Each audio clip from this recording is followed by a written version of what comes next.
Welcome back to the Dennis Herrera as we get this camera going.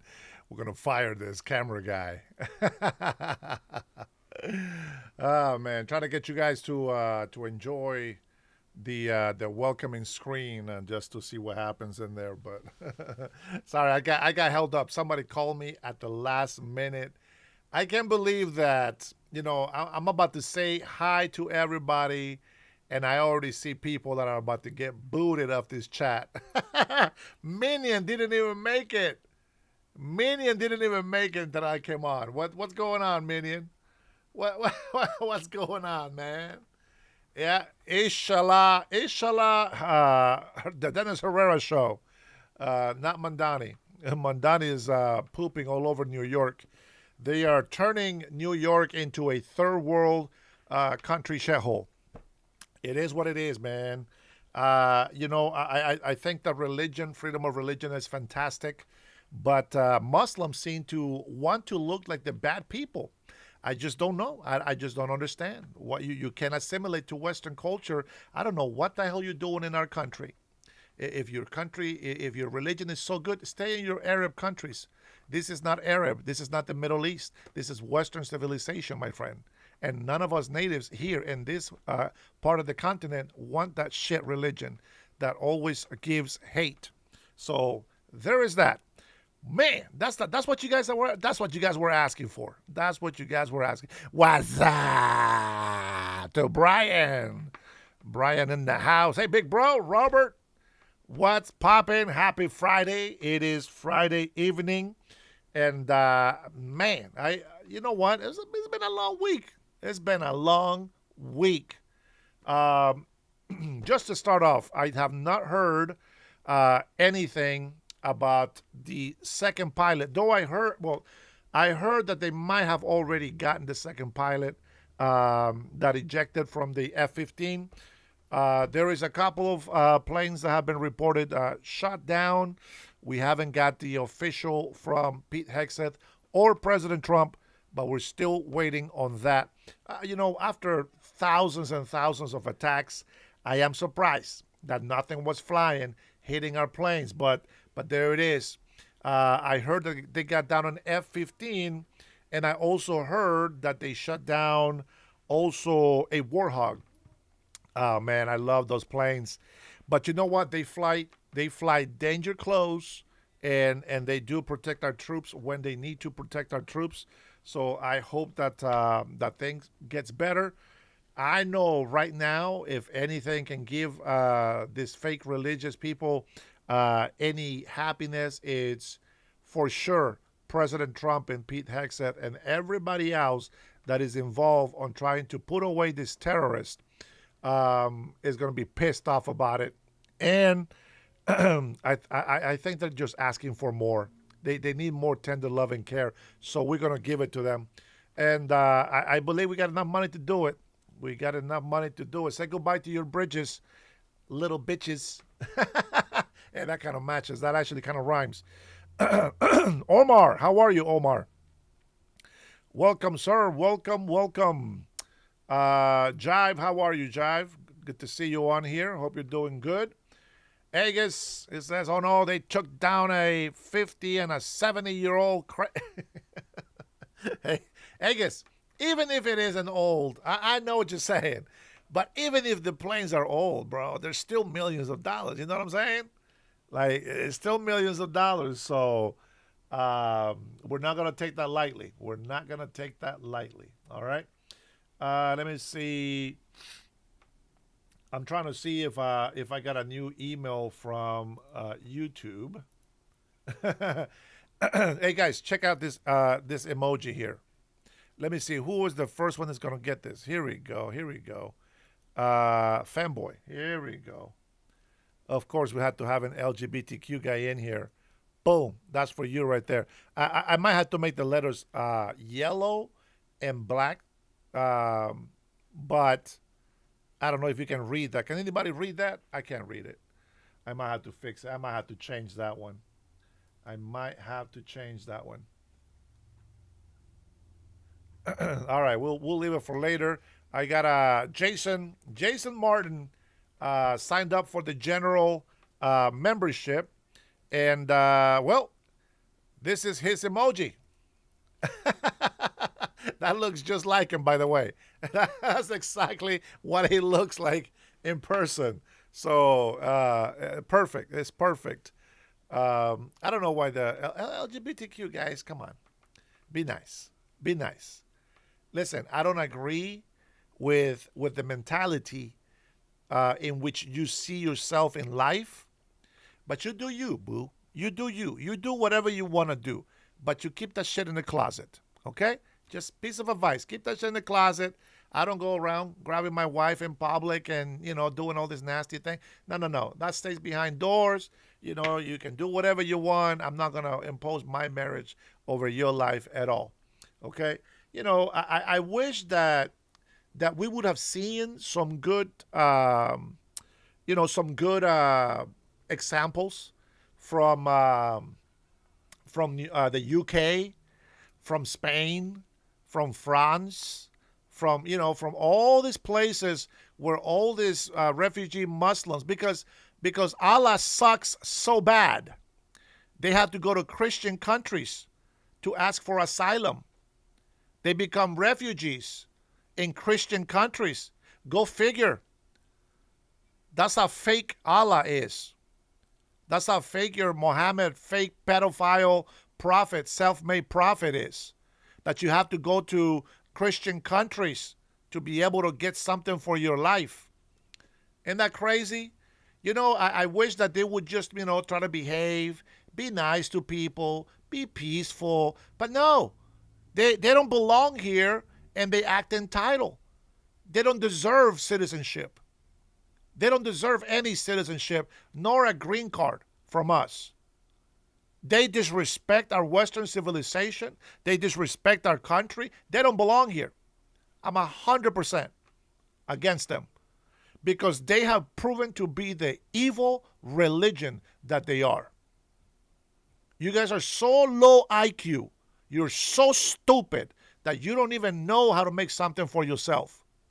Instead of coming here and being good people, you would give Muslims a great name. But you haven't done that. You've done the opposite. You pooped on Islam. You make Islam look so violent, disgusting, hateful. That's you. That's you. That's all you. Antifa, I know you. That's you. You're garbage. You're evil. You got no brains. You're giving yourself to evil and you don't know how you got there. I pray for you. I pray for you that you find salvation, that you find some clarity in your life. I know Antifa members, they're no longer Antifa. So I know that God can make a difference for your life as well. So it's not all lost. Right now, you can get insulted and you can get all this other stuff done to you. But the beautiful thing about life is you can make a change. You don't have to keep that name that you are given. You can make that change. It's crazy, right? Pedro Nunez, you're not even Muslim, bro. You're a nopal. You're a cactus from Mexico. What the hell are you talking about? Oh, man, these guys, bro. It's crazy. Religious people don't got anything on me. Antifa got nothing on me. Hispanics got nothing on me. Illegal immigrants got nothing on me. Nothing. No racism, no victim card. You can't even call my native side out. Because whether you like it or not, I'm still Native American from Central America. But if I can migrate up here north, this is all our continent. We belong here. So you can't even say anything. Anything at all. Isn't that crazy? Oh, man, it's great to be a migrant minority in this country where bullshit walks. All right, guys, we're going to go ahead and start with some numbers. We're going to start with numbers. Here we go. We're going to listen to CNN. Yeah, I said it. CNN. You know what? Let me get some more lighting here. Hold on. There we go. That's a little bit better. That's a little bit better. There we go. Tell it like it is. It's all we do, baby. It's all we do in this show. You know we tell it like it is. That's all we got to do in this show. Welcome to the Dennis Herrera Show. Let's see who else. We got Paul Salsi, the hound dog of the chat. Victor is just about to pee in his pants of laughing so hard. Glad I can make you laugh. Watch out. Heath Woods, my native brother. How are you, bruh? Good to see you on here, man. Always good to see you. Let's see here. Why don't we go ahead and do a little bit of a Trump welcome to this channel. Hello, fellow Americans. Thank you for being here with the greatest host of them all. He is fantastic. He is so great. I love this host, and everybody agrees with me. Welcome to the Dennis Herrera Show. Boom, baby. Welcome to the Dennis Herrera Show. I think I'm getting better at it. I think I'm getting better at it. I'm still working on it. Still working on it. Man, so hey, here you go, guys. Let me first of all apologize, because you know what, I got my long coat and everything, and I went out there and I was gonna do a live. Here, I'm gonna show you because I haven't downloaded it yet. I don't know if you can see it, but I was gonna go live and the reception sucks so bad. I'm telling you, I really need to get that internet. I really do. I really do. I don't know if you can see this, but it's probably too bright. This is what I went and recorded for you guys earlier today. But let's see, how about here? No, it's too bright. But the problem is that because I didn't have the good internet, I didn't go live. But I did record a little note for you guys so that I can share it with you later. Okay, I will share it with you later. But just so you know that I was gonna do an all members live. All right, we're gonna go ahead and start with numbers. And I know, guys, you guys over here, you guys don't like CNN, but I think this is fantastic. Thank you, David. It is ocean. It is ocean. It is part of the Puget Sound. That is the Edmonds Ferry dock. And that is the view on there. Don't worry. I'm going to download it to the computer probably after I get done with this live. Download it to the computer, and then I'll go make a video for you guys there. I will make this video here, and then I will just do like a quick members only video so that you guys can all see those takes. I just think it's beautiful. Plus, it was kind of gray and a little bit of rain. And by the time I started driving out there, man, the sun just came out. It was beautiful. It was beautiful.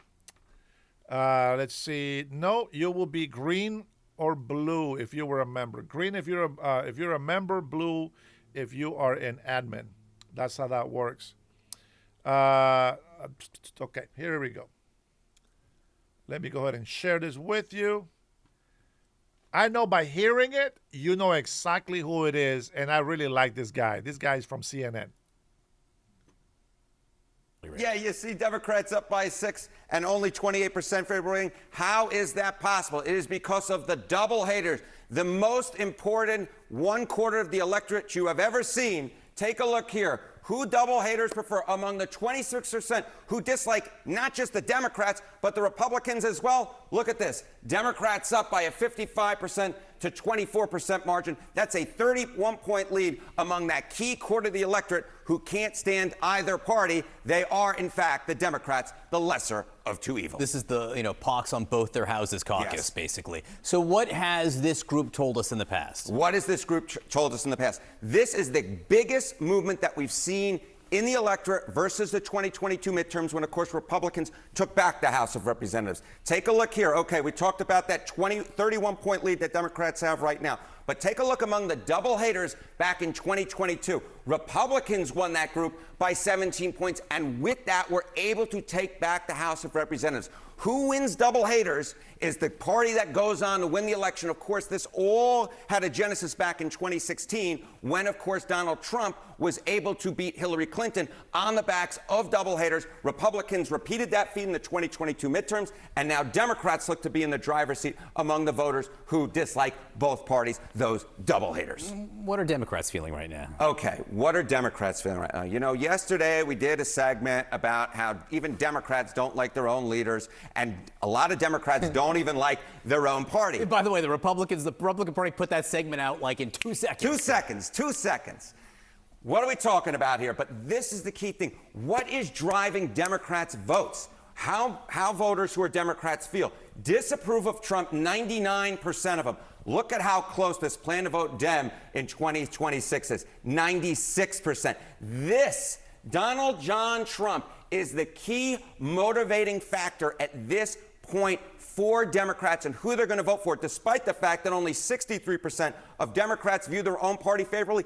That is not what is driving them. What is driving them is Donald John Trump. They would go over hot coals.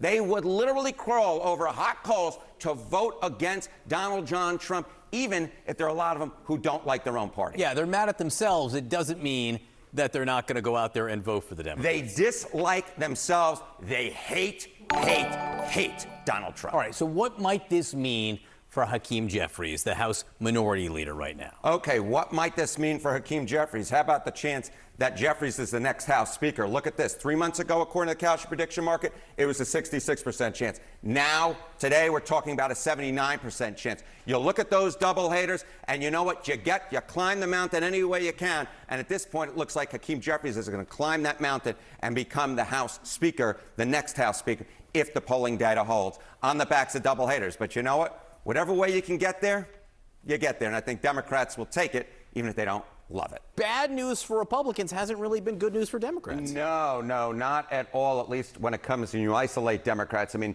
these numbers are just atrociously awful. A double A for the Democrats here. I mean, just take a look here. Congressional Dems have the right priorities. Look at this. Overall, 74%, nearly 3 in 4 say no. Just 25% overall say yes. You might say, okay, well, at least Dems like Democrats.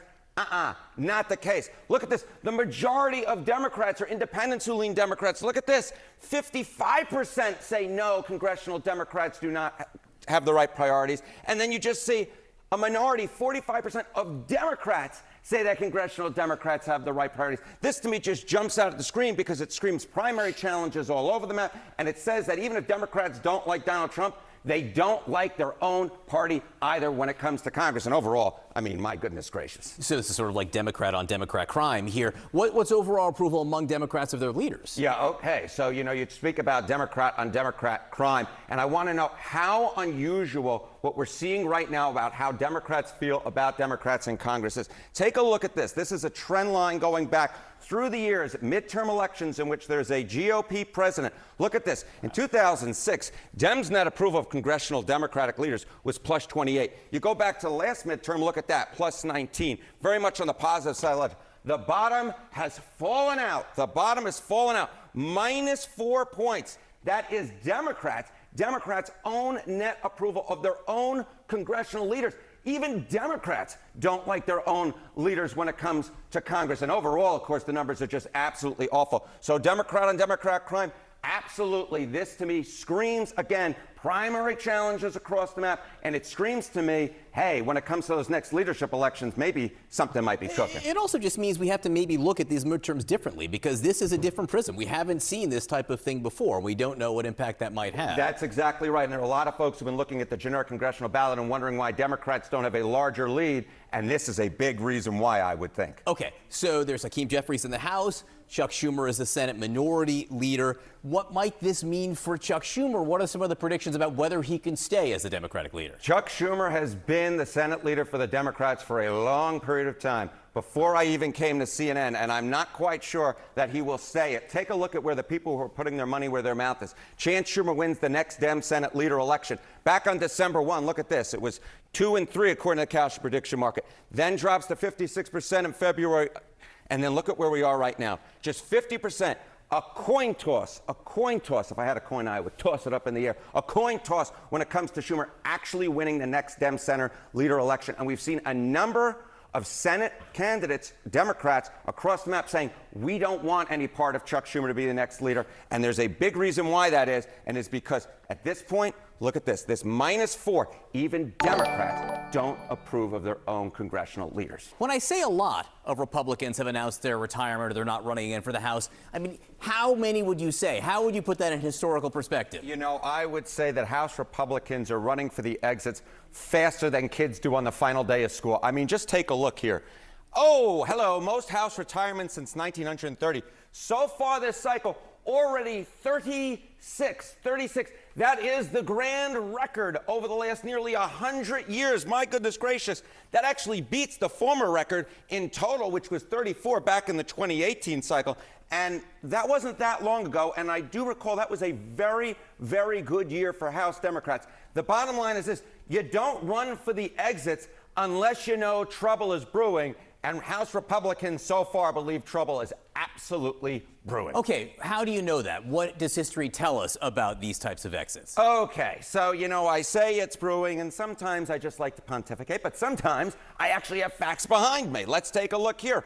Okay, party with the fewer House retirements since 1982 in midterm cycles. They went on to win the U.S. House 80% of the time. Far fewer Democrats are retiring this cycle than Republicans. When one side runs for the exits, right? I'm doing my best right here, my best Usain Bolt right here. When one side runs for the exits, they lose the House of Representatives. When one side stays put, it's because they think something good is going to happen. And House Democrats clearly think something is good going to happen. And House Republicans clearly think something very bad is going to happen. Again, we said this is basically a record since 1930, more than we've seen in 100 years. And that's just so far. I mean, that's just so far. This is, I think, what's so clear is this number is likely to climb ever higher. Okay, so what are they looking at? Sam Graves last Thursday, and it was a surprise. It was a bit of a reversal. What might he have been looking at that caused him to retire? You know, some elected officials aren't so smart, but many of them are. And they're looking at the same numbers we're looking at. And what they're looking at is the President of the United States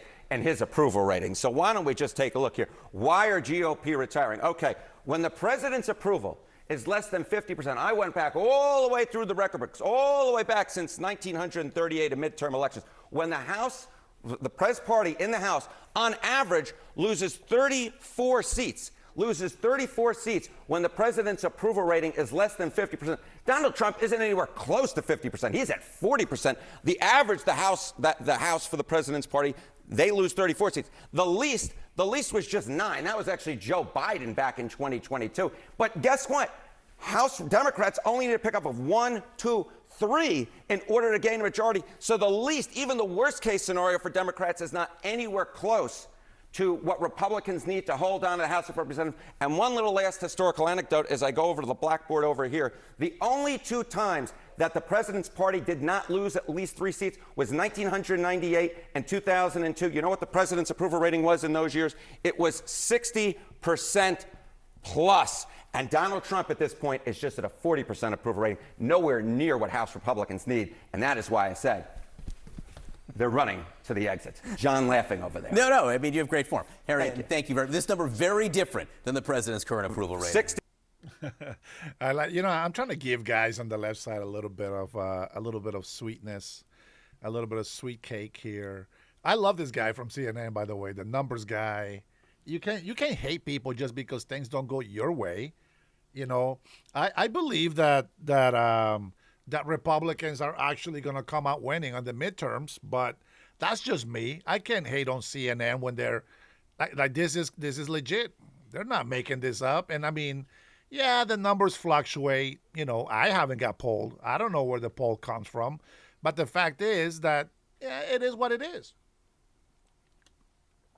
And J.D. Vance might be poop to you, but to me, I think he'd be a great president.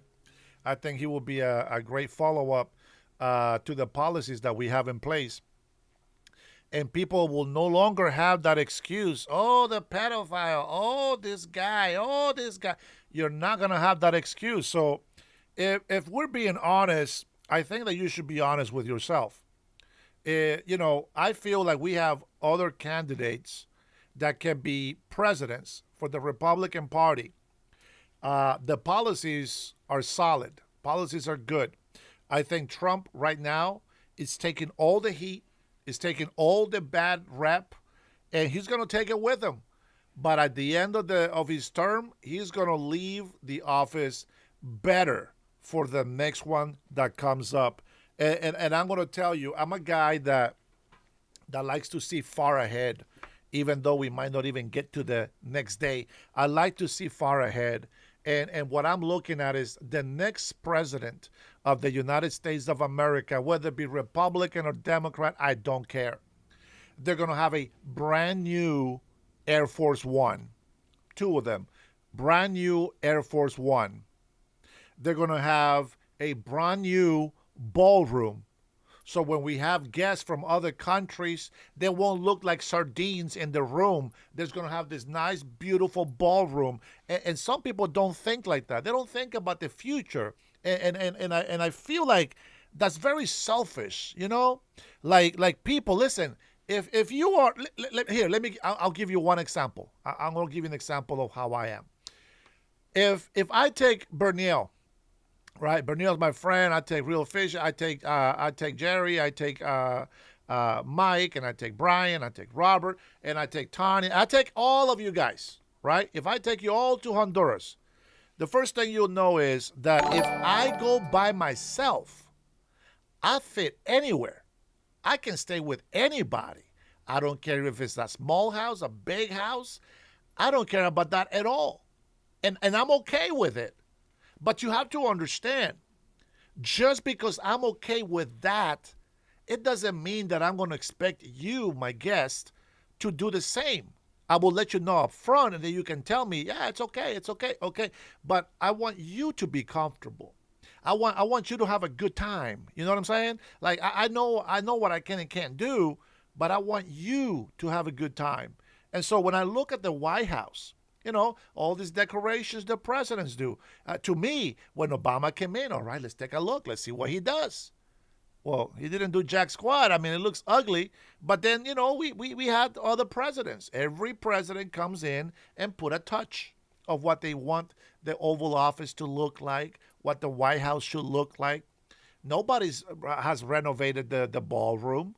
Nobody pays attention to that. But the White House has been rebuilt. And just because we need food, it doesn't mean that we're not going to build a roof over our head. Of course we're going to build a roof.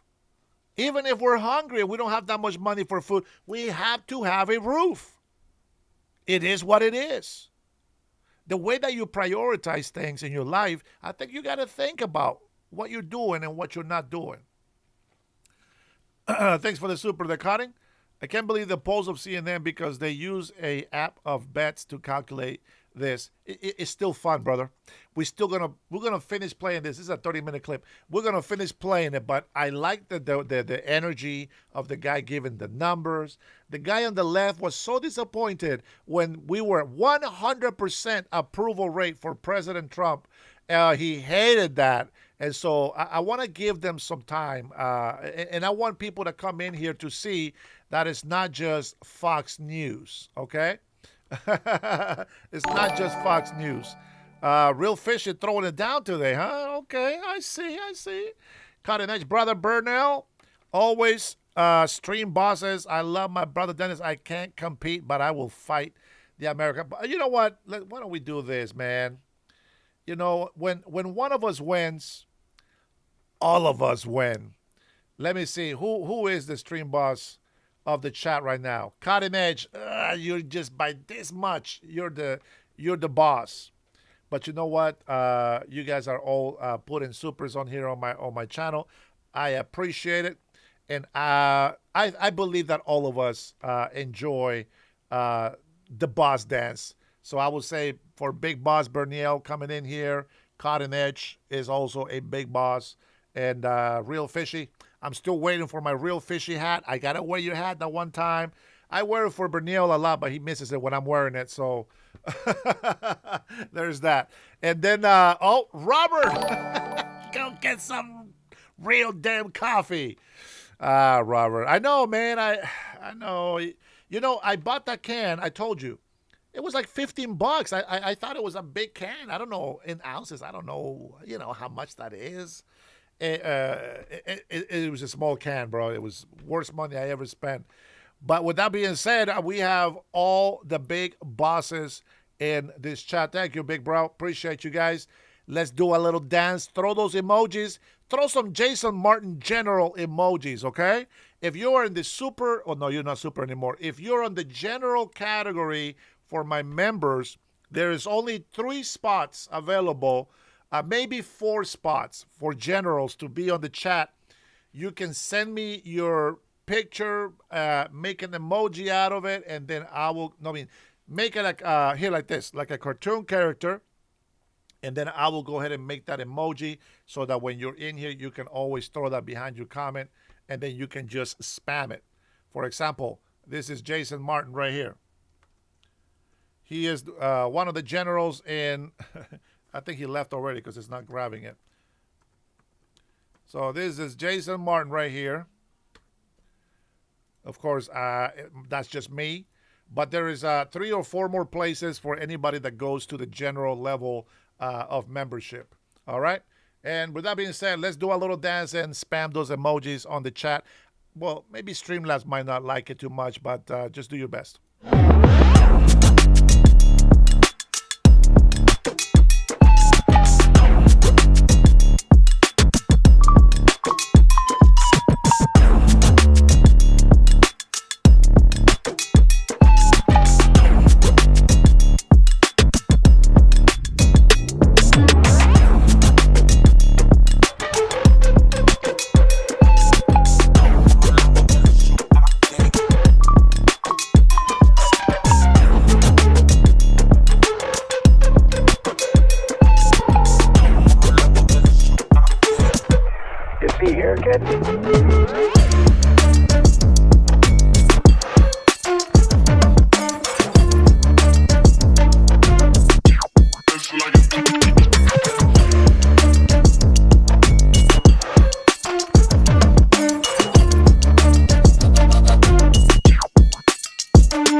Streamlab needs to be a mud to block everybody up.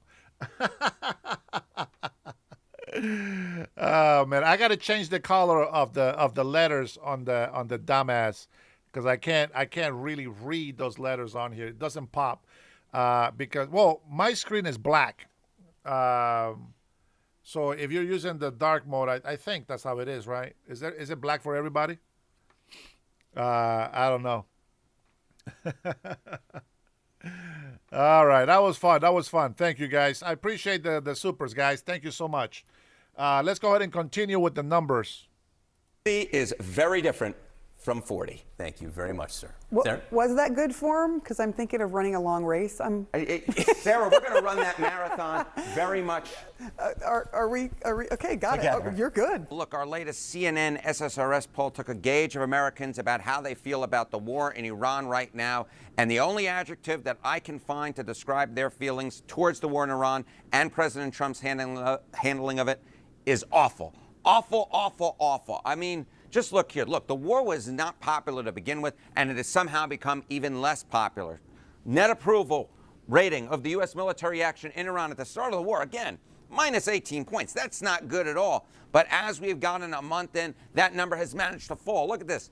we're talking about minus 32 points. Minus 32 points. You're 32 points more likely, if you're in the American public, to disapprove than approve of the war in Iran right now. And amongst independents, I always like these little notes for myself. Look at that. In the center of the electorate, the net approval rating among independents on the war in Iran, minus 48 points. Only about 1 in 4 independents approve of the war in Iran right now. And of course, this has had political ramifications for President Trump.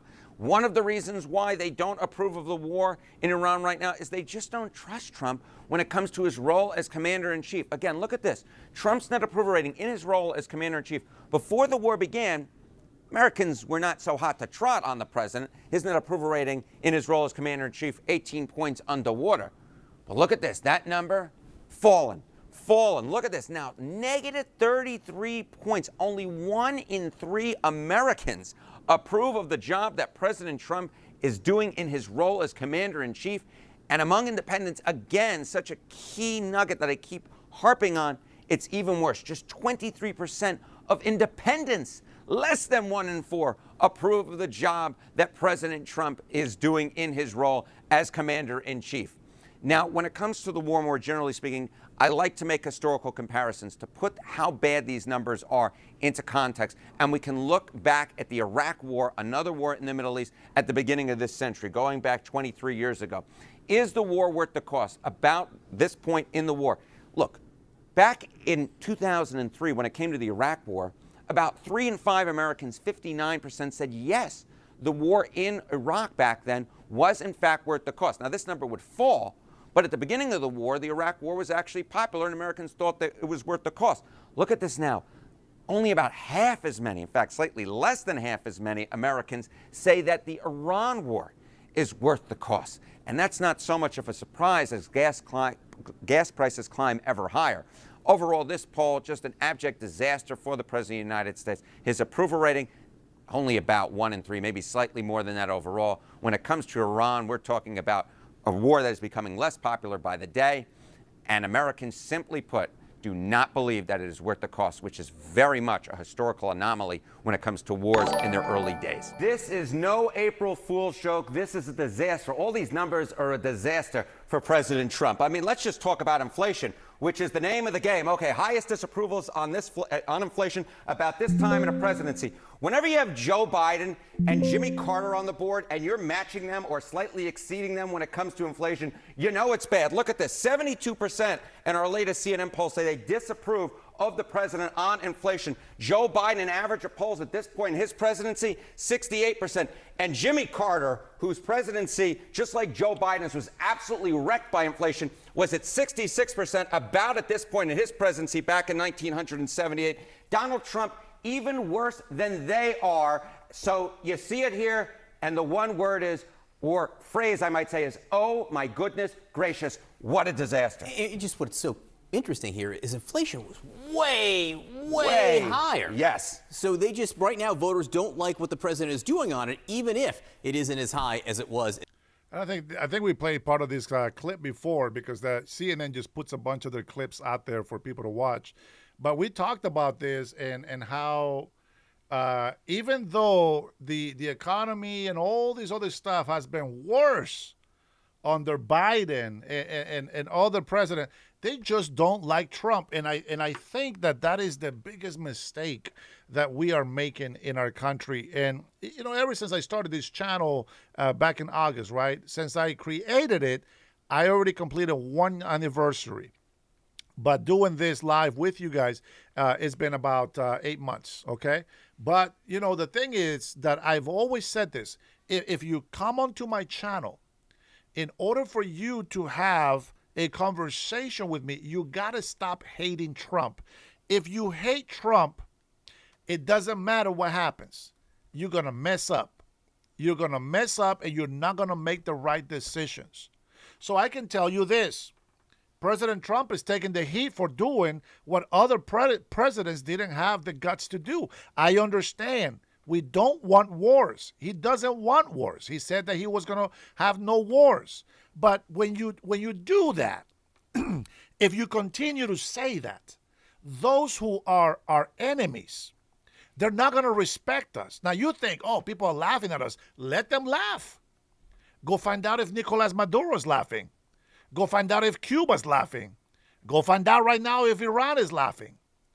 They made all these AI videos saying that they've done this, this, and that, and they captured the whole Delta team and this and that. Fake AI videos.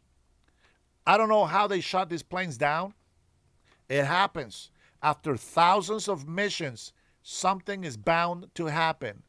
And it could be probably a mistake, from the pilot's part. We don't know. Whatever it is, there's always going to be casualties. And I can tell you this, that everybody that is so strung out on President Trump's war, oh my God, this is horrible. There has been there's more soldiers dying during training exercises than what's happening right now during these attacks. So I would say take a chill pill and then try to rationalize what's going on. I was watching the debate. Let me read this super here.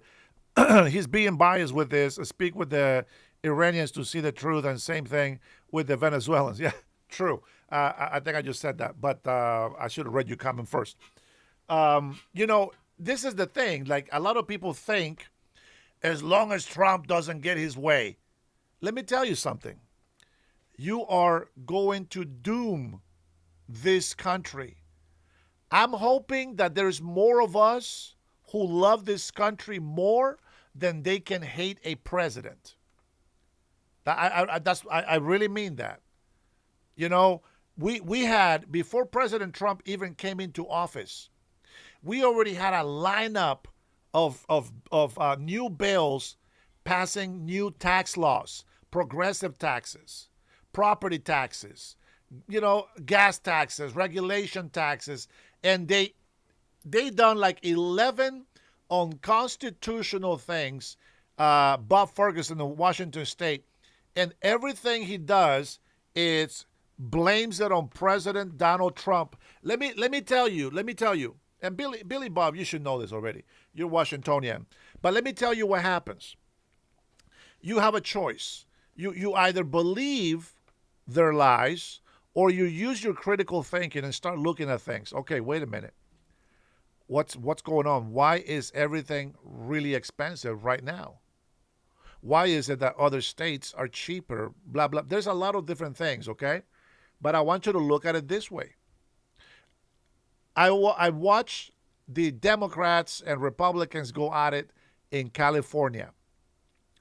And, well, you know what? I'm going to go ahead and play. I'm going to play part of the debate, the beginning of the debate, so that you can see what I'm talking about.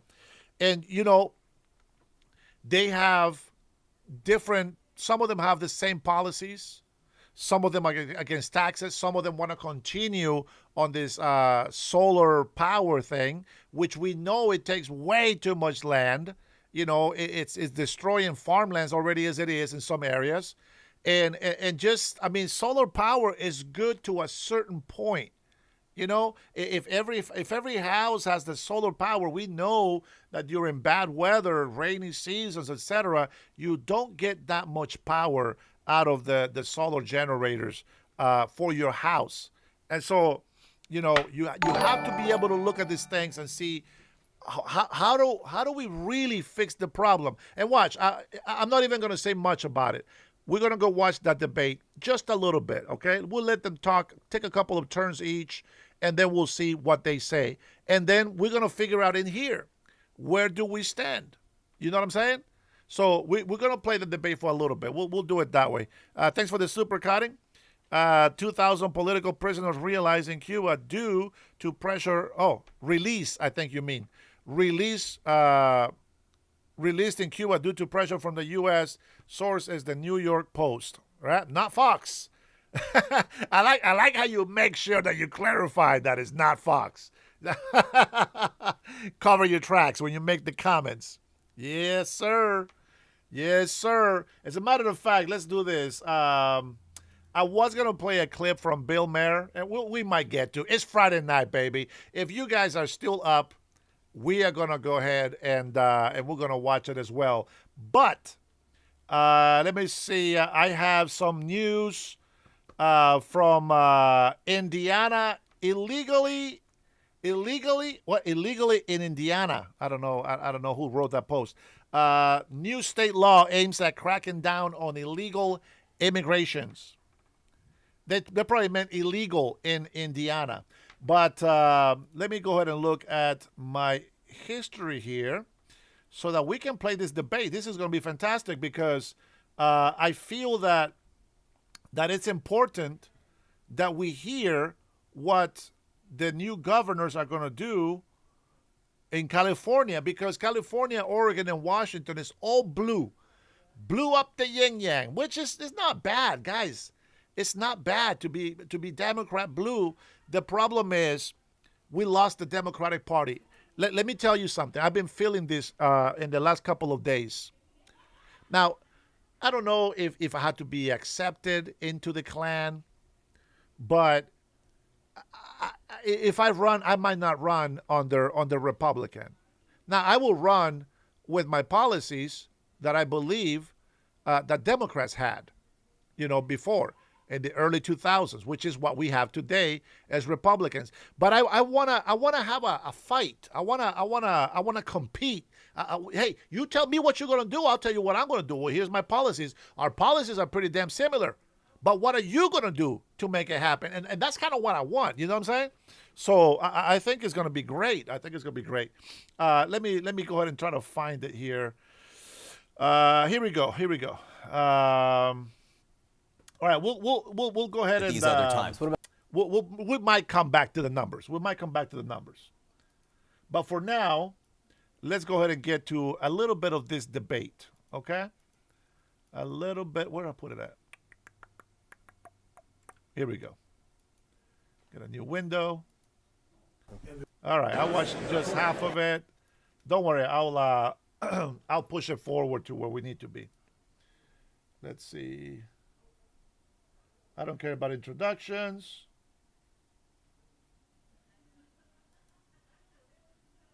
Person to start, and we'll go down from there. So, Mr. Becerra, do you want to start? Here we go. Kristen, buddy, thank you very much. To each and every one of you, thank you very much for taking the time to be with us. This is what should happen every time there's an election. The Central Valley should be one of the spots where all the candidates congregate to talk to you specifically, not just when it's right before the election. And so let me tell you, as someone who's from the Valley, the northern reaches from Sacramento, who married someone who's from the Central Valley, from Hanford, who was raised in Fresno, and I come here, I was just here this past weekend visiting with family and going to Madera. You count, and that's why we are here. And before I get crucified, go Bulldogs, so I don't no one forgets. Listen, this is a crisis. This is a break glass moment. When young people today don't believe they can afford to buy a house, when today the very people who pick the crops that feed us can't afford to go to the grocery store and buy what they need, when we don't know if we can afford to let our child stay in a hospital room, it's a crisis. And then when we see that Washington, D.C. is not making it any better, has anyone gone to the gas pump recently, fill up your gas tank? It's an affordability crisis that we must tackle straight on.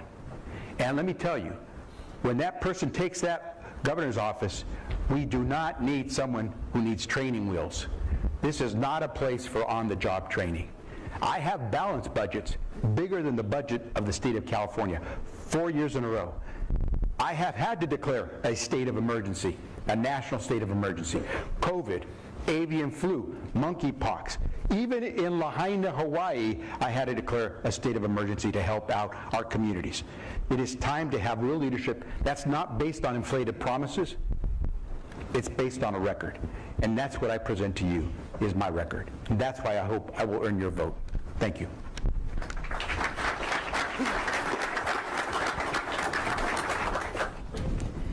Well, hello, everybody.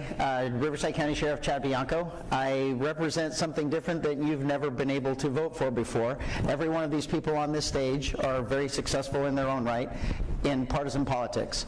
And I have spent my entire career, 33 years in law enforcement, just making sure that I do everything I can to make your lives better every day.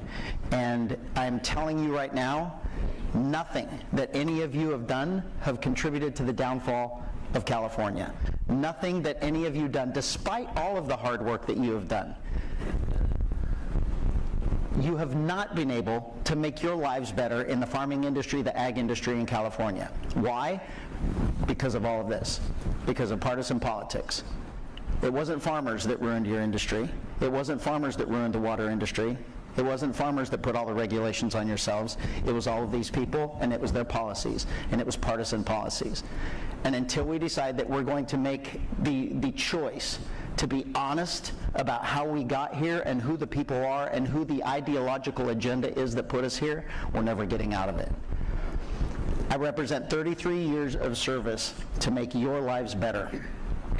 Conservative leadership in government that has completely changed Riverside County government in a blue county by an obviously red sheriff to make our budgets better, to finish within budgets, balanced budgets. My budget is $1.3 billion a year. And I finish in the black every year because government isn't supposed to spend more money than we have. That's something completely different than what California government believes, and you all are paying the cost. Because when they can't come up with the money, they come to you to get it. Yep. They come to you for their money in their elections, and they come to you during the rest of the time, of the other 4 years when they're in office, to make sure that you give them the money to balance their budgets. You know what? He's pointing out the obvious, right? Now, he's Republican, I believe. He's pointing out the obvious. The first guy, I don't think he's going to make it, to be honest. Right off the bat, the first guy is not going to make it. That I can tell you right now. He's not going to make it. But this guy is pointing out the obvious, right? There is a problem, gas, this and that. And he does kind of have some good ideas, at least intentions of what he wants to do with it. The problem, and something that he just said, very true, the problem is not you guys. It's not us. It's the politicians, the people that play politics.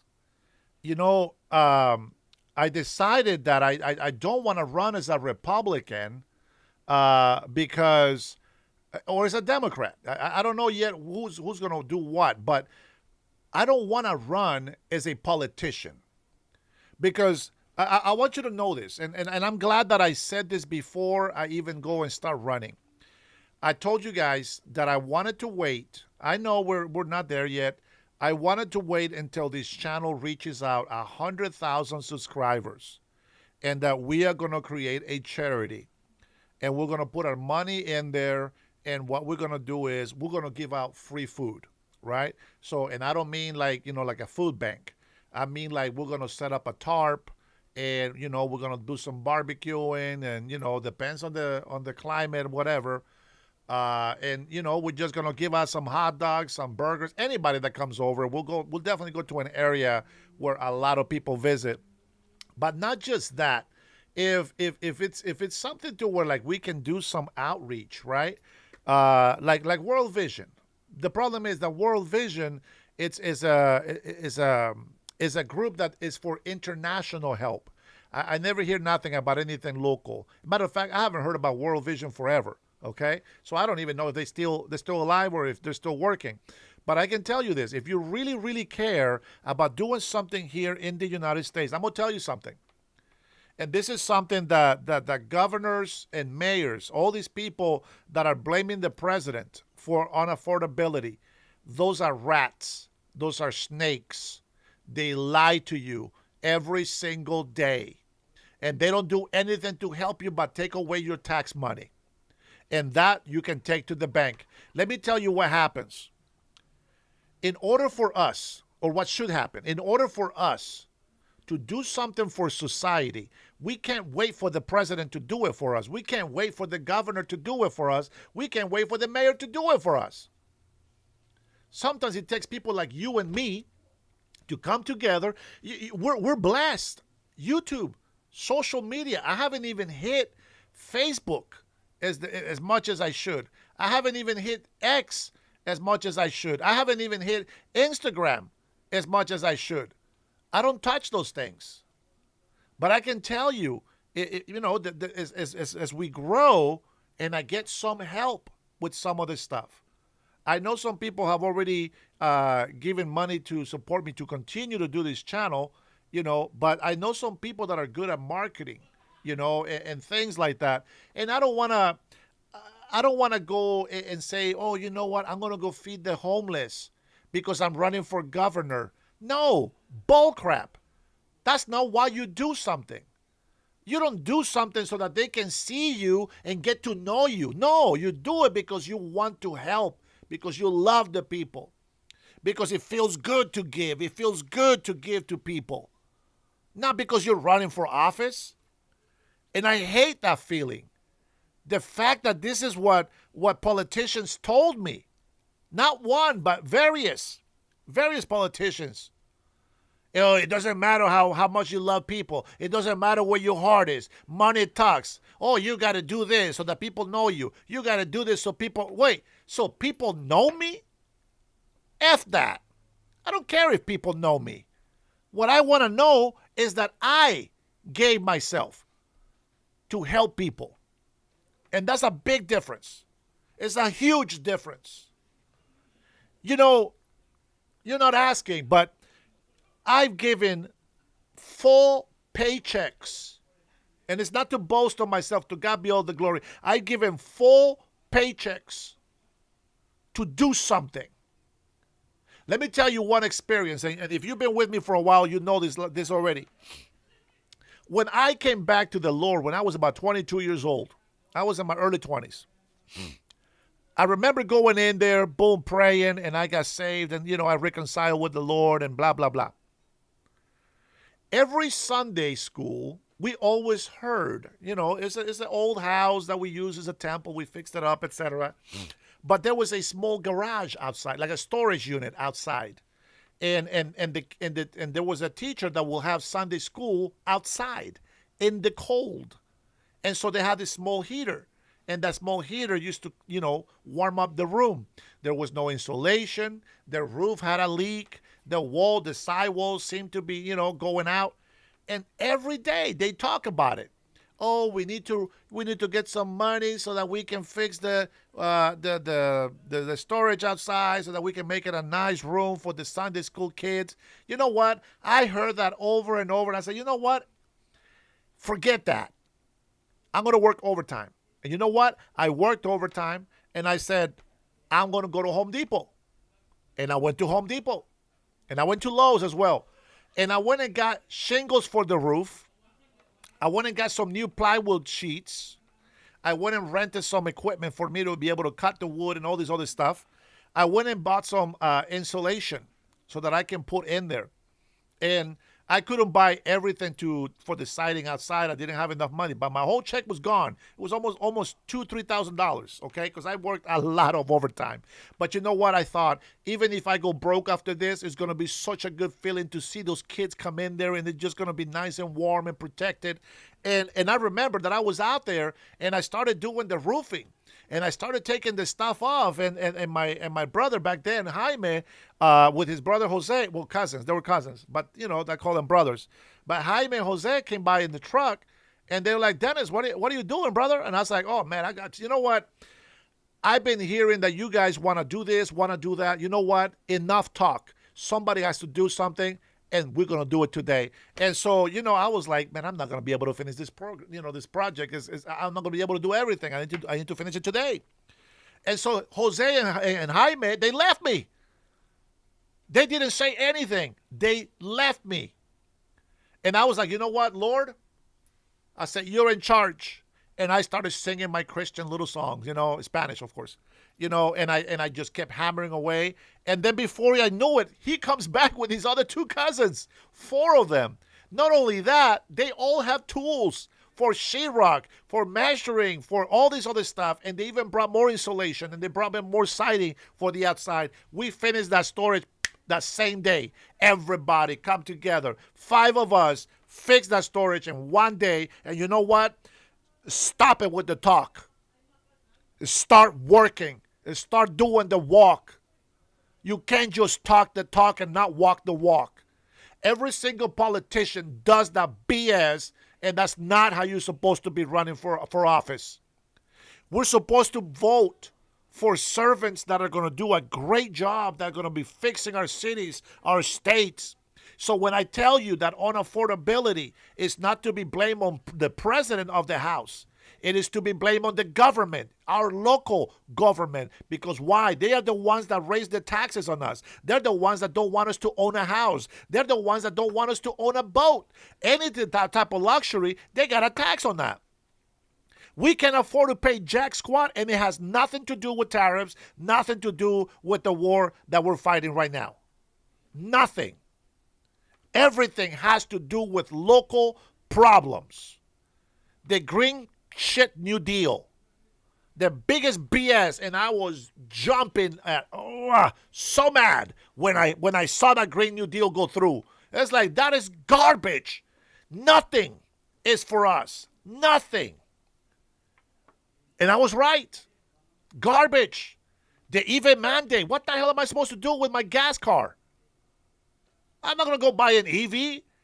California has power issues. They have so many power outages over there because you have all this power coming off the grid, and it's too weak.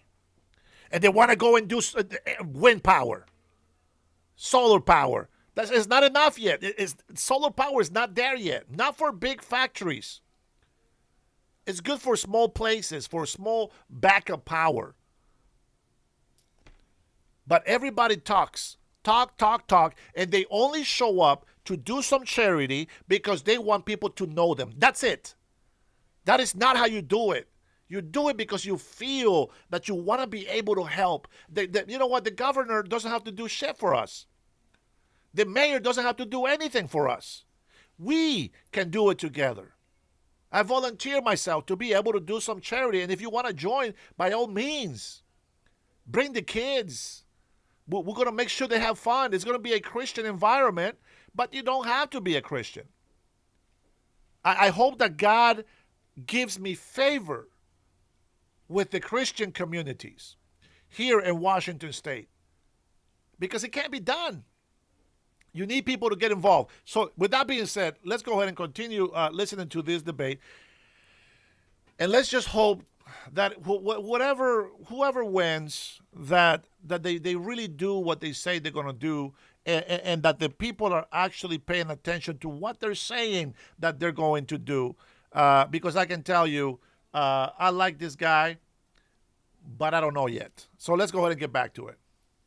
Going to give your money back to you because you can spend it better than Sacramento government can. So I appreciate your support. I'm glad to be here.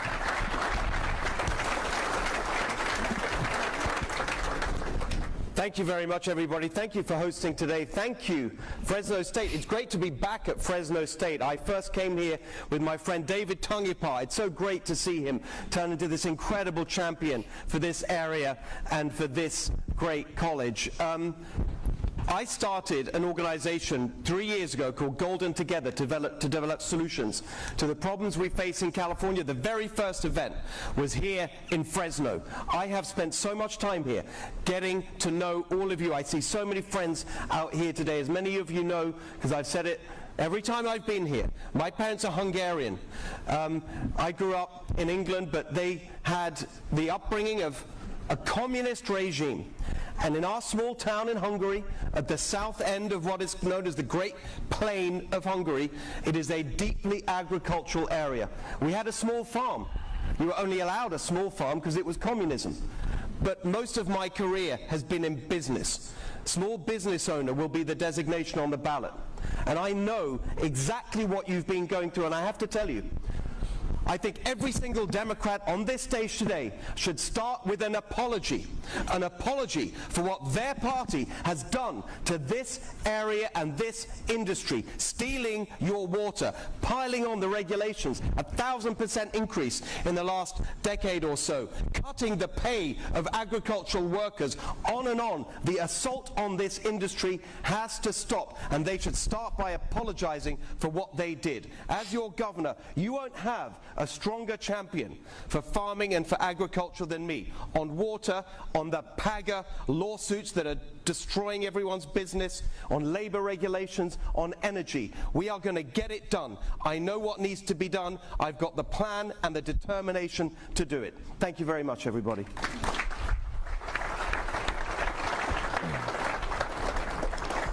Well, good afternoon, everyone. I'm Matt Mahan, Mayor of San Jose. Thrilled to be in Fresno today in the heart of the Central Valley. I grew up in a small town that is not too different from Fresno. A town called Watsonville, which is where home of Driscoll berries, Martinelli's apple ciders, where your strawberries come from.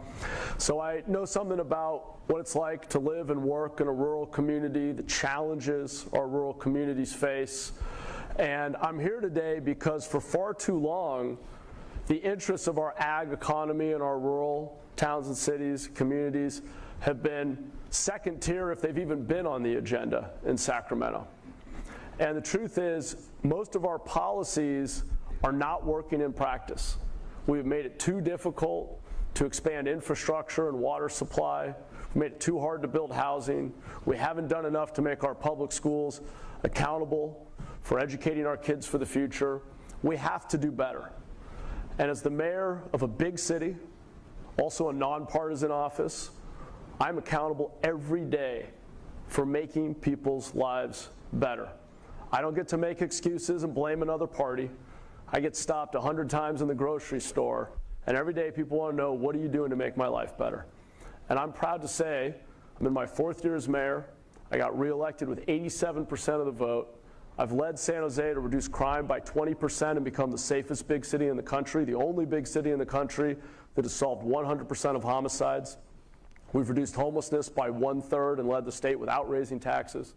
We've removed the regulatory burden and fees and gotten housing under construction more affordably.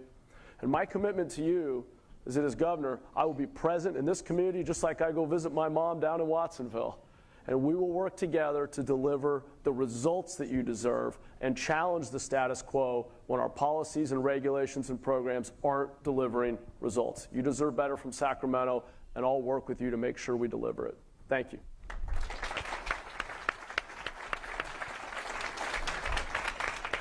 Oh, she's going to be a peach. I tell you, it's got to be hard when we having a problem in a city or a state, and you've been in office for years, and all this happened while you were in office. I think that's got to be the first red flag, and they got to be able to say, you know, I'm in the middle of changing something. They got to be able to give you something, and you know, I'm learning a lot about these politicians, man. Politics is ruthless. It's not how much you love; it's how much money you can collect. Good afternoon. I'm Katie Porter. I served 3 terms in Congress from Orange County, a purple area, and I am the proud parent, single mother of 3 teenagers. So what I'm doing to relax is run for governor because it is more relaxing than parenting those 3 teenagers.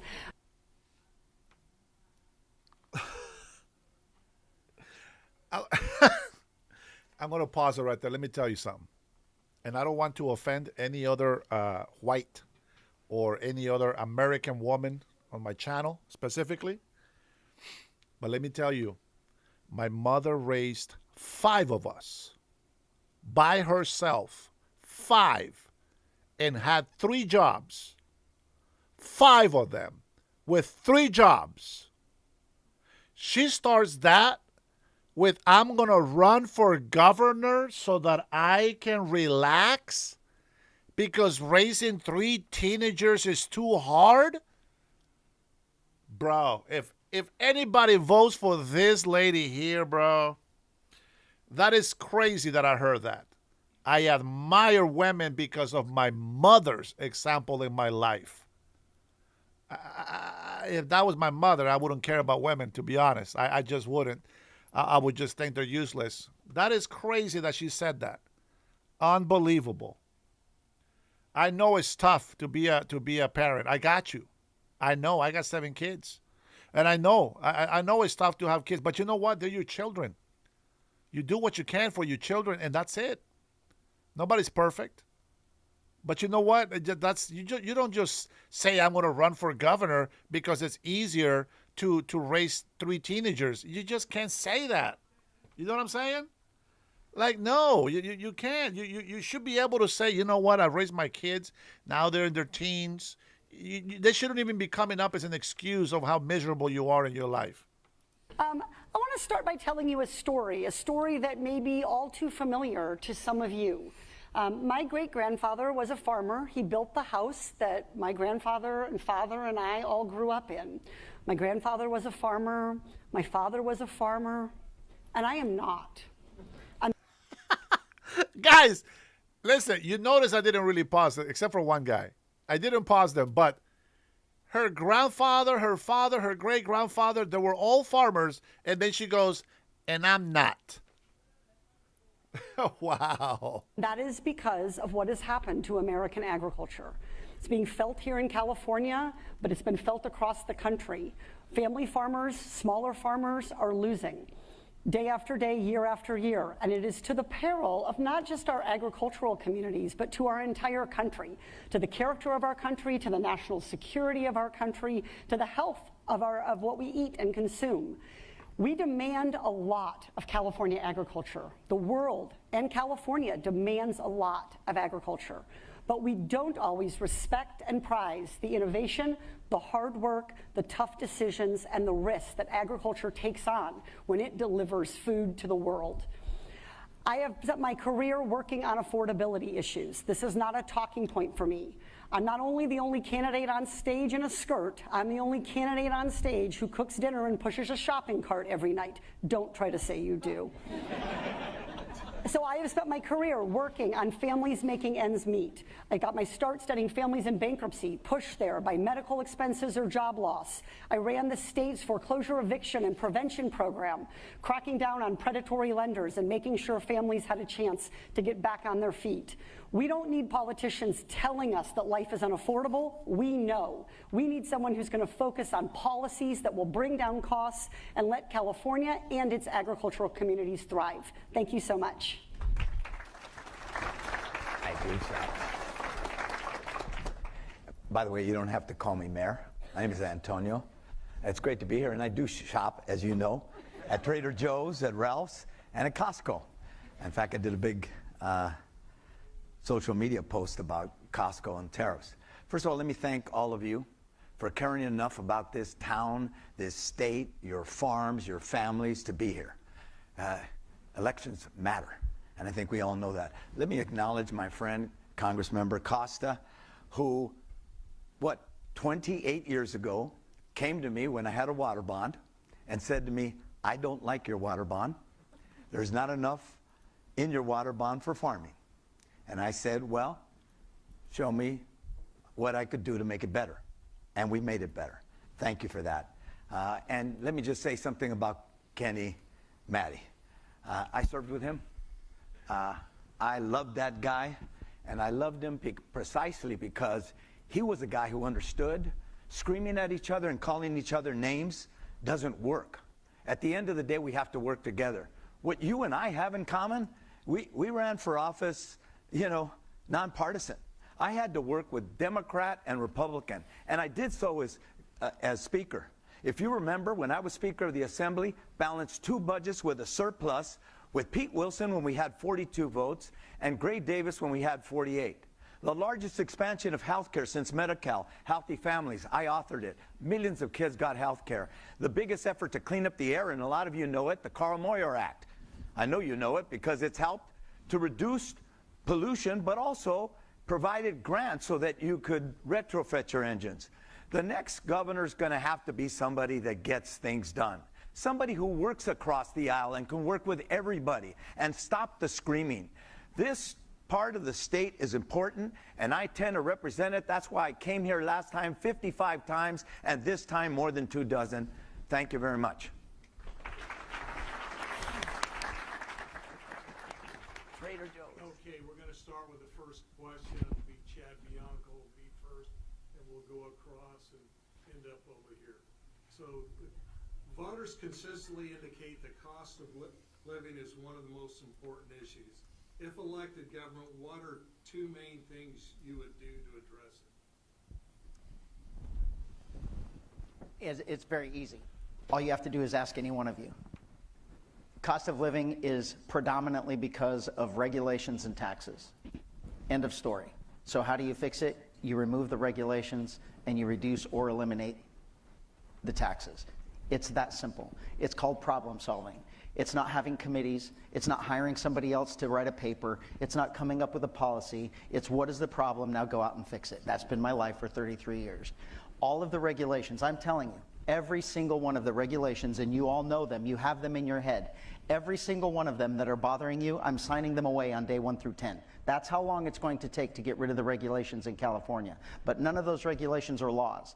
None of those regulations were voted on by you or the people that you put there in Sacramento. There are regulatory boards that have been meant to control you and put you out of business. And I am giving you your farms back when you make me your governor. Regulations are being removed from this industry. We will abide by the same thing that the rest of the country abides by. Yeah, that sounds great. Why don't we watch this video?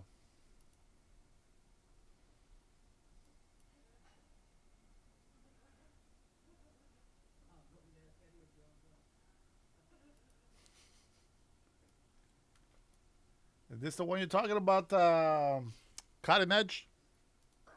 I have stood on my own 2 feet and won Republican votes before. That's not something every candidate in this race can say.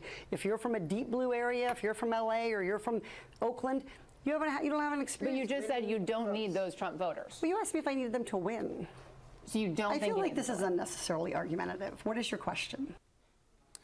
The interview was intended to focus on Prop 50, California's redistricting ballot measure. Both Democratic and Republican candidates were interviewed by the same reporter, but in a 3-minute clip posted online, the conversation between Porter and the reporter is making all the headlines.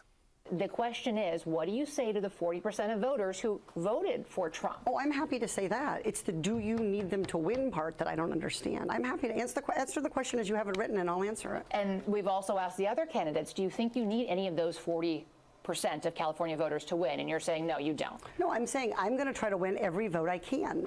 And what I'm saying to you is that... Well, to those voters, okay, so you... I don't want to keep doing this. I'm going to call it. Okay. Thank you.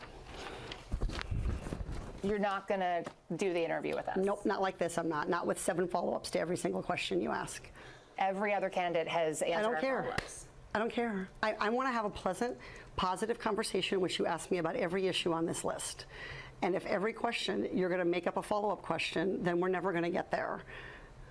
Ms. And Porter, we're just going to circle around. I am an investigative I have never had to do this before, ever. Well, Porter went on to say that she did not want to have an unhappy experience. So I want you to know, if I look at everything about her, she is just nasty. She is a fake. And she has been, in my opinion, abusing her daughter by putting all this fear on her head. You know, like what she said about President Trump, you know.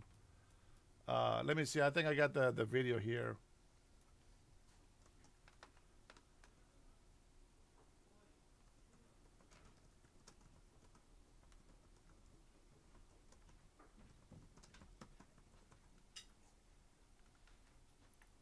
Oh, thank you, baby.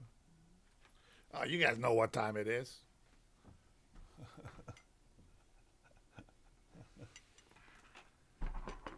Chop suey time.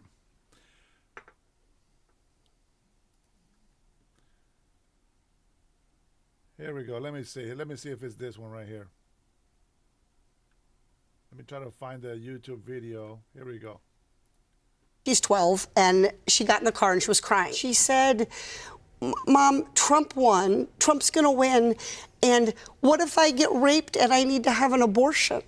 This is from a 12-year-old, my 12-year-old daughter. And so it was really a reminder of how scary this time is for people and how important it is for Democrats to have strategies, both at the state level and the federal level, to make sure that we can continue to protect people's rights. She's 12. I don't know.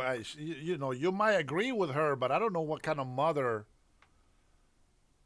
would not be able to answer that question. I don't see it. Real Fishy says, I love California. These Democratic politicians have destroyed that state, that beautiful Bay Area. Man, no joke. The last time I was in California was back in 2009.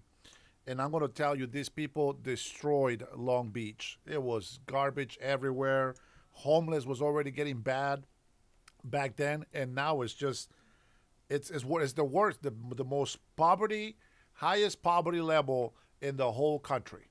That is ridiculous. California is such a prominent state that has a lot of potential to be greater than what it is. Even with all the garbage that these governors put on it, it's still a great state.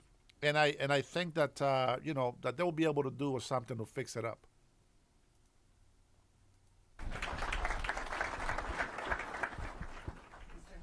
Thank you. I'll stay seated for the questions. I think that it is very clear what we need to get done. We do need to get rid of all the things that have made this the most expensive state in the country to live, to work, to run a business. Number one, we will cut vehicle registration.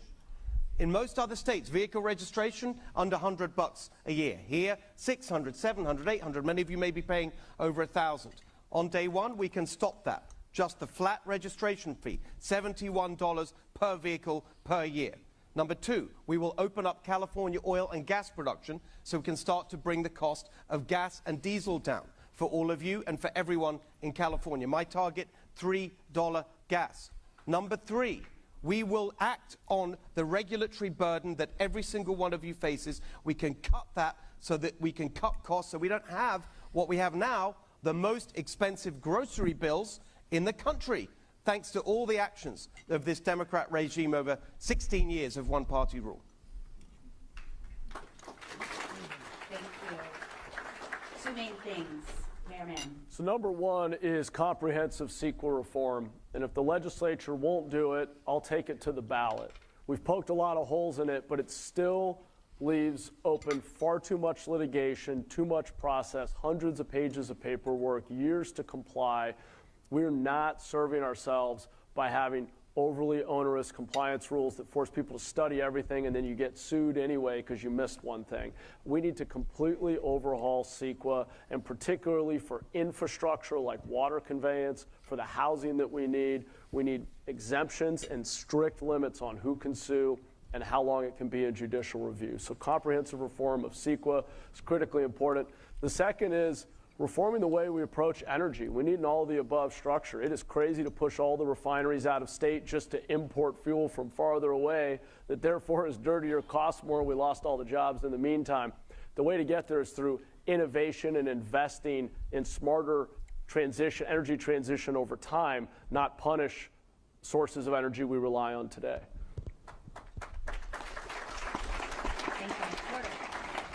You always learn something at these forums, as many of them as we've done. You have a damn expensive car compared to me if your registration is $1,000. The 2010 Sienna, I don't pay that much on registration.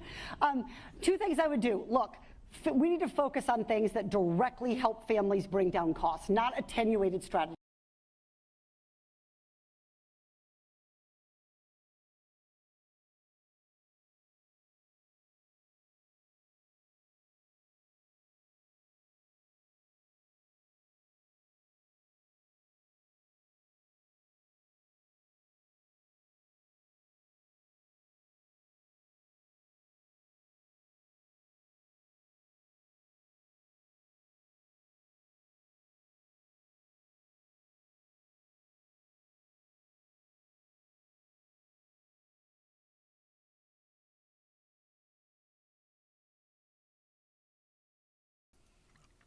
Of course, we're muted.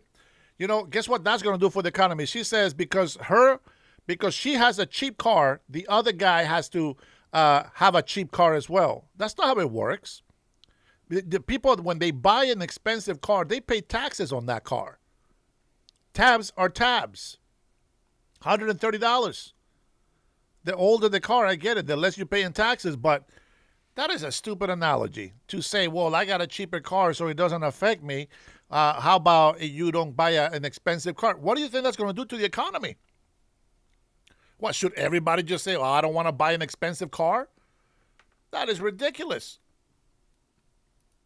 The biggest piece of most families' budgets is housing, whether that's rent, whether that's mortgage. So building housing faster, building more housing, changing how we permit housing, and innovating in construction and design and materials. If we can drive down the cost of housing, we can help Californians afford to stay here. That's both young people, but people who are at the end of their working career afford to retire here. There's no bigger piece of your budget than housing. You've got to take aim at the biggest cost. The second strategy is one that I stole from Steve. I don't want to share a haircut with him, but I will take a good idea anywhere I can get it. That is eliminating California's state income. You just got it. That is eliminating California's state income taxes for people earning less than $100,000. That's money right back in your pocket today. It was a Republican idea, but I'll take good ideas anywhere I can find them.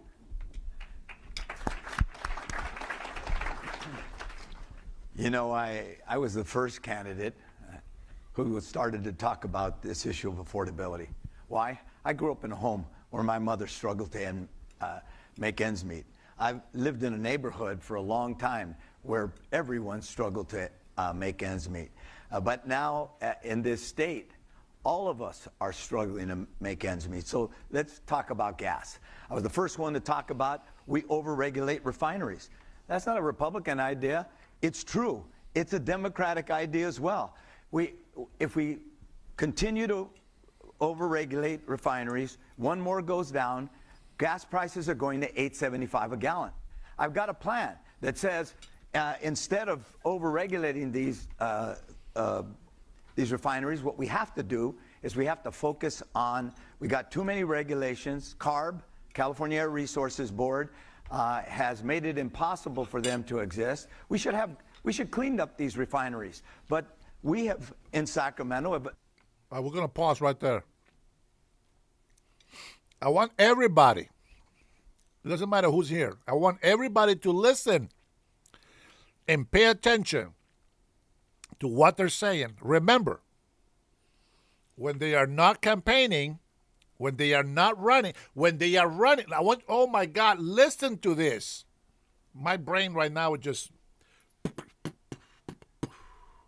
everything is just sparkling all over with energy and radiance. Listen to their arguments. Hey, MindSpeak, what's up? Listen to their arguments. They're campaigning, right? They want your vote. Listen to what they're saying.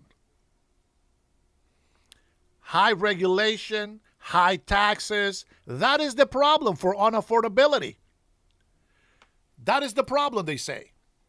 Think about it and listen to all of them. They've all said it. Taxes, overregulation, fracking, everything. They are not saying it's Trump's fault. It's not tariffs. Notice how they're not saying those things right now. Maybe they'll say it later, but right now they're giving you the facts because they're trying to get the vote. So they have to address reality. But once they get elected, they don't give a crap about it. And they are going to blame Trump when they are inepted. When they're incompetent to do the job. That's how they wash their hands. Oh, I messed up on the budget. It's Trump's tariffs. Oh, shit, I raised the taxes too much. We need to cut back. Nope, blame it on Trump. It's easier that way. And that's exactly what they're doing. I want you to pay attention, man. Politicians they're fake, man. Not allowed them to be clean because we haven't allowed carbon recapture and the like. Thank you.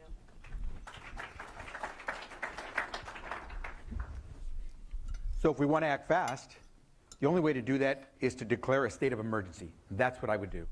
By declaring a state of emergency, I can bypass some of the legislature. I can move quickly. What would I do? Housing?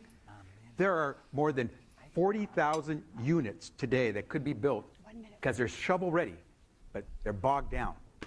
State of emergency. Get those moving so we have the housing. So you look at it and you say, aha, there will be affordable housing in the future. Secondly, front load health care. We spend way too much money in the emergency room. We should let people have access to their doctor, pediatrician, family doc early so it costs us much less. Start to front load health care so we don't spend it when it's so expensive in the emergency room in the hospitals. Third, let's make sure that we recognize that energy is costing us a whole lot, our property insurance is costing us a whole lot. Let's find out why. I'm going to freeze your property insurance costs. I'm going to freeze your utility rates until we can look behind. And what happens when you freeze the insurance cost? Insurance leave because they can't make a profit. That's very smart. Behind the curtain to figure out why they're charging us so much and making so much profit at our expense. Thank you. I swear, it's like I beat all these guys when we were kids. They try to act tough. They try to act like they know what they're doing when changes. They're just playing politicians, man. I wish they would just get real and just be honest. Stay honest. Don't make up an argument because you want to make yourself look good for the crowd. Put facts down. This guy, he's just trying to please the crowd. But the last guy, the sheriff, I think he has a chance. The bald guy, also, I think he has a chance. And then the other gentleman on the other side, Katie Porter. Oh my gosh, Lord have mercy.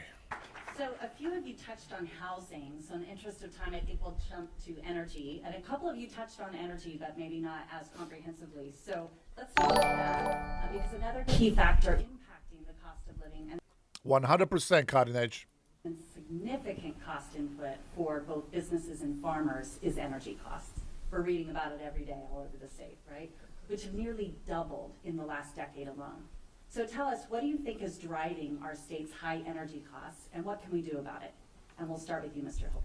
Thank you very much. And Katie, I do appreciate that you stole my tax plan for working people. I didn't steal your haircut, but eagle-eyed observers might see, if you look at my new profile pic on my social media, today, on this very special day, I did steal somebody's haircut thanks to the wonders of AI. You can take a look at that after the debate. Very quickly, on energy, I talked about my plan to get to $3 gas. Eric acts like he has a choice. Chevron is leaving. And we want Chevron to leave like he has a choice. This guy, bro. Hey, be honest with yourself, man. Don't be a simp, bro. By opening up California oil and gas production. Electricity, the highest in the nation other than Hawaii. Why? Because of Democrat climate dogma. We have a fleet of gas-fired power stations in California today that are running at 10 to 15% capacity because they are only being used as backup for unreliable, more expensive wind and solar. That is insane when we have abundant gas reserves in California. We will use California natural gas to generate electricity to deliver my promise to cut your electric bills in half. Thank you. Mr. Mahan. Thanks for the question. I'll give you three very quickly. Number one, I'm the only candidate who's proposed a suspension of the gas tax and then backfilling the infrastructure dollars in the general fund. We've seen spending in the state go up 75% over the last 6 years. We can find the money for infrastructure without burdening working people, rural communities with the most regressive tax that we have. Number two, I talked about refineries. We have over-regulated and taken this rigid ideological view that we're just going to push all the refineries out of state without really having a smart transition plan, which gets to my third point. We need to reform our environmental review laws, speed up permitting, and reduce the friction around building a modern energy system, expanding the grid, being able to access new solar and wind resources. The way to have a cleaner energy system is to invest in the innovation and infrastructure that enables us to get there over a multi-decade period so it doesn't break the backs of working people in the process. Thank you. Energy demand in California is predicted to go up by 50% in the next 5 years. So we need to keep all of the energy sources that we have online, and we have to be adding capacity aggressively. This is to power everything from electric vehicles to data centers to new innovations in agriculture to more air conditioning because of climate change. So this means we need to speed up permitting for green energy. I agree with that. We have a partner at the federal level who's pulled back on a lot of of the infrastructure projects that were in progress here in California, we need to invest in battery storage and distributed energy. So we need to be putting solar panels everywhere that we can. We need to be making sure that people can store energy so we can have that energy consistency. Definitely speeding up green energy permitting would be a big part of my plan. You're never going to have cheap, abundant energy when you're largely dependent on a scarce commodity like a fossil fuel. So we have to continue to have fossil fuels. We're going to continue to be important here, but we have to invest in that cheaper, more sustainable green energy.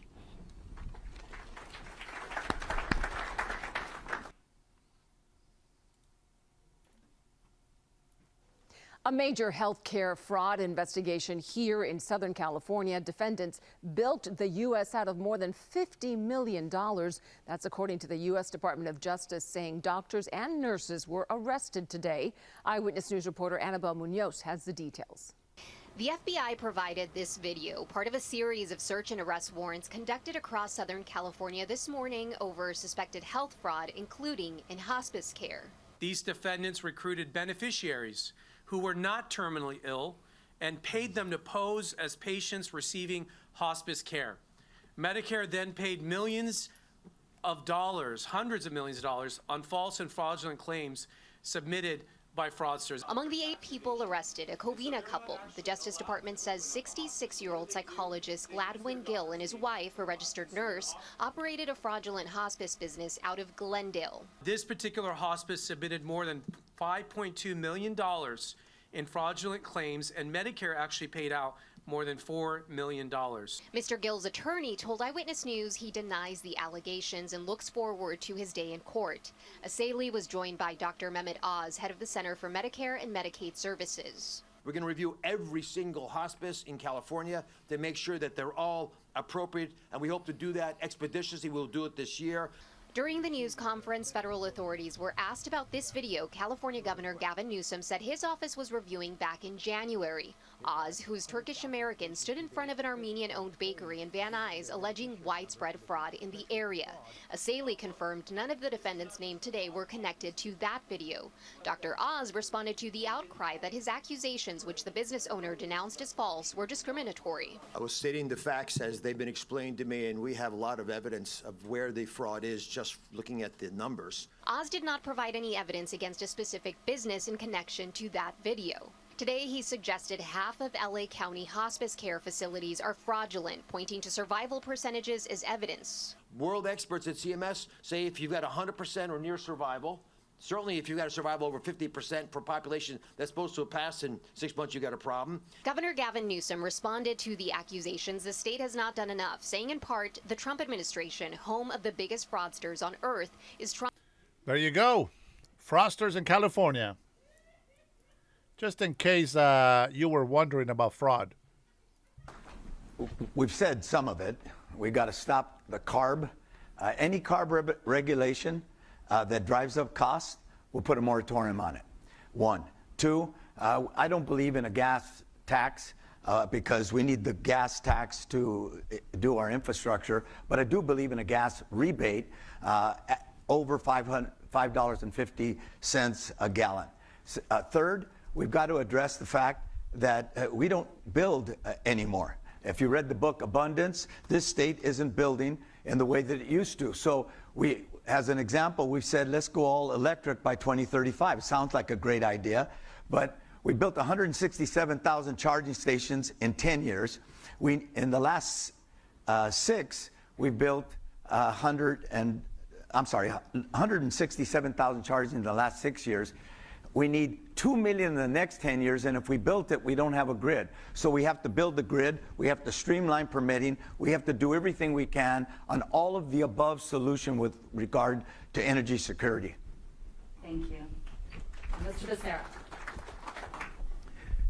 So you've heard much of it. All of the above is the most direct way that we can try to resolve this issue with energy. Every source of energy we must explore. And as we try to transition towards cleaner energy, we can't leave people behind. So let's make it a balanced transition. So we are making use of the energy sources that we have as we move into those that are cleaner and more efficient.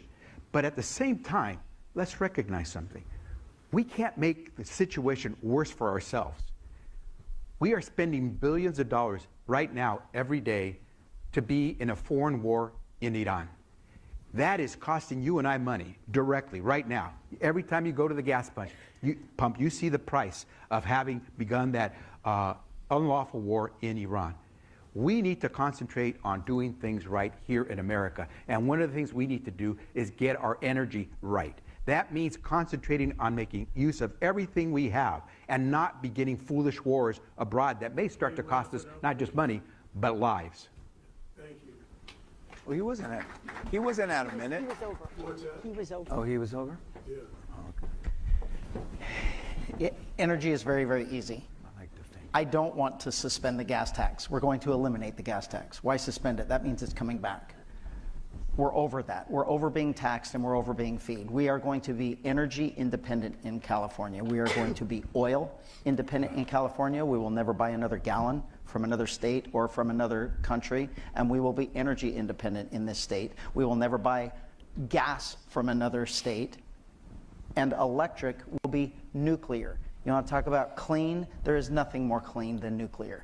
Everyone is going to nuclear. It's cheaper, it's better for the environment, it's more affordable, and it's more powerful. And yet we don't have it. Why? Because of the green scam of billions of your taxpayer dollars that are going to be wasted where people are getting rich like no belief, but you still can't turn your power on. You still can't turn your refrigeration units on.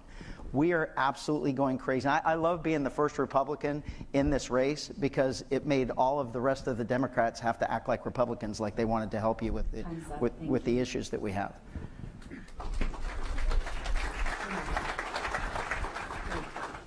Okay, we're going to do a quick deal, and it's going to be show of hands.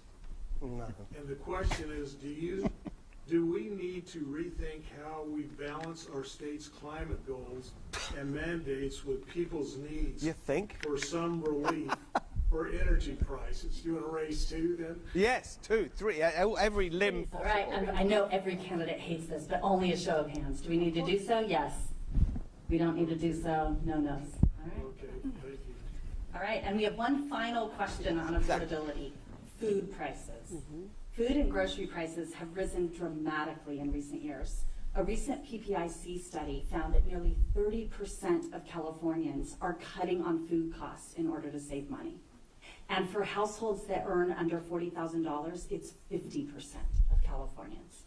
What 2 policies will you seek to implement in your first year as governor to lower food prices?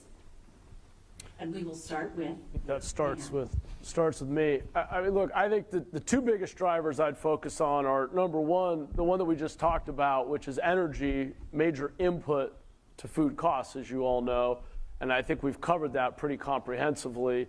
The other, though, is just the general regulatory burden that we put on ag communities. And it's just layer after layer. It's not one regulation. It's the fact that over the last 20 years, we have increased the cost of complying with regulations for farms by 13 times.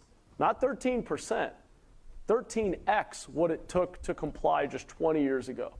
That's monitoring, reporting, getting a permit for every little thing you want to do. It is overwhelming. As governor, the most powerful tool you have is the power of appointment. We appoint the 3,000 people who run every state agency. I will get them out from behind their desks in Sacramento, down here on the ground level, to reform our regulatory environment to make it work for you. Thank you. Ms. Porter. Yeah, look, we have to be honest. The regulatory environment in California is choking off our agricultural community. It's choking off our production and the ability, you're paying the price in the grocery store. We see it. Somebody tried to put a $9 box of cereal in the cart recently and heard a big, that's my daughter, and heard a big fat, not a stranger, that's my daughter, and heard a big fat no, we're not buying $9 boxes of cereal. Look, California farmers have innovated and innovated. They have stretched, they have used technology, they have done what we have asked them to do. But we have to listen back to them. Nobody should be at risk of dying or getting hurt on a farm, and people should get paid what they're owed. Those are the touchstones for employment regulation. You should get paid what you're promised. You should be safe on the job. But we don't need thousands and thousands of regulations to get that done. We need to focus on holding bad actors accountable and freeing our hardworking good businesses to innovate and deliver cheaper groceries. So I agree, we've gone too far on regulations. We need to look hard at them. According to when I was with the Farm Bureau, I think it was in Bakersfield somewhere, in the last 10 years, we've gone from $160 an acre regulatory cost to $1,600. I mean, that's not sustainable, everybody. So there actually is agreement that things are broken in Sacramento. It's not just about partisanship. It's about people that never worked on a farm, that think they get food from a box or a can and really don't know what goes into all of that. And so what do we need to do? We need to bring farmers in the regulatory environment. According to the PPIC, blue states actually regulate about the same number of industries as red states. But if a red state does 8 things, a blue state does 25 things, California does 300. That's the PPIC study, everybody. So it's not just farming, it's all across the board. We got to end that. We just do.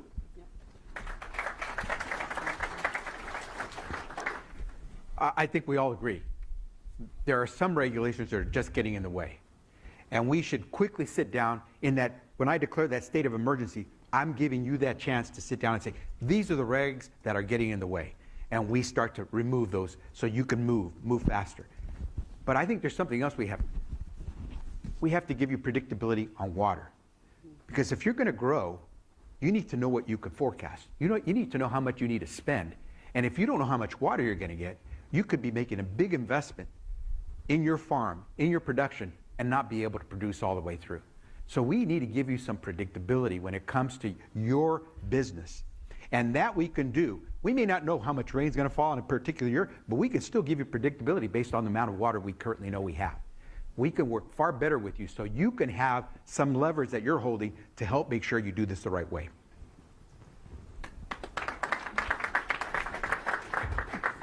It's very, very simple. The regulations get absolutely removed that are destroying your business, that are destroying your ability to actually make affordable crops and get those affordable crops to the store. That's why we don't have cheap groceries. And so gas is number one. Oil independent in this state, bringing the price of gas to the lowest in the country. We're better than Texas. We can have the lowest price gas in the country. They're at $2.35 right now. We can be lower.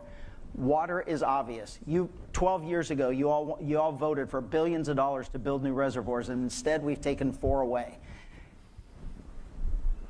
You can't just believe what's on this stage. You have to listen to what they say in groups that don't think like you, because everything that they're saying here contradicts what they say in those groups, with more cap and trade, with more regulation, with more everything else. We have to reduce the price of gas that you're paying, we have to reduce the cost of electricity that you're paying, and we have to give you the ability to grow more food.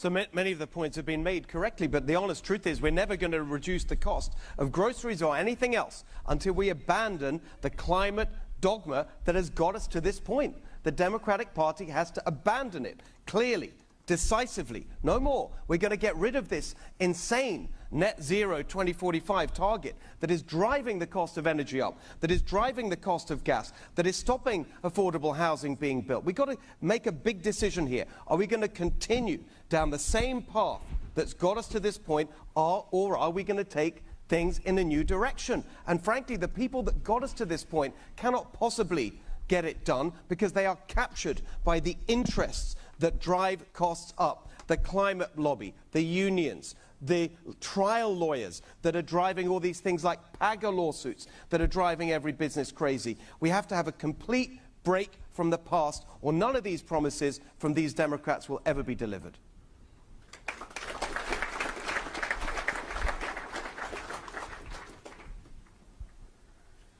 That was my fault. I'm looking at Mr. Mahan to answer next, and he already answered, so I apologize for the interruption. Now we're going to talk about issues related to agriculture. This is the San Joaquin Valley, after all, right? The American breadbasket, the part of the country that feeds the entire world. As we all know, agriculture is absolutely critical to California's economy and the Central Valley, generating billions in economic output annually and supporting more than 1 million jobs throughout the state. Yet our state has lost 25,000 farms in the last 25 years alone. Additionally, we see other states attract and expand food processing facilities, including dairies. Not only has the number of dairy farms decreased, but processing facilities are going to places like Texas due to regulatory environments here. And candidly, people in state government often seem more focused on other sectors and other priorities. Is it important, in your mind, to protect and strengthen our existing agricultural economy from further erosion or not? And if it is, how would you propose doing so? Yeah. You heard some of this from me in my opening statement. It might surprise some of you to know I said I'm not a farmer today, but I thought I would be. I was a 9-year 4-H'er. I was in the FFA. I was a creed speaker. I believe in the future of agriculture with a faith born not of words but of deeds. For those of you who know, you know. I wore that horrible navy blue corduroy jacket, which is an abomination that we do to people who are in FFA. But look, we're not going to have more agriculture if we don't make it cost effective in pencil. People are not leaving agriculture because they don't believe in its value and they don't find joy in their work. They're using it because it's not sustainable, because they're losing their farms. They're not leaving them, they're losing them financially. So we have to take aim at regulations that don't make sense and that drive up costs. Let's use the farm worker overtime regulation as an example. The farm worker overtime regulation has resulted in farm workers earning less, not more. So that's a regulation that, however well-intended it may or may not have been, does not work. We have to go regulation by regulation and look at those.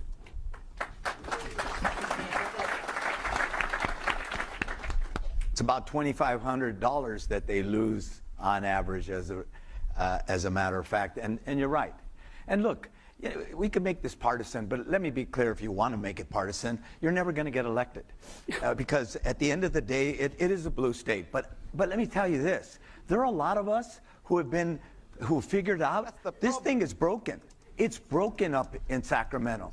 I've had the courage to take them on gas, on overregulation, on housing, across the board.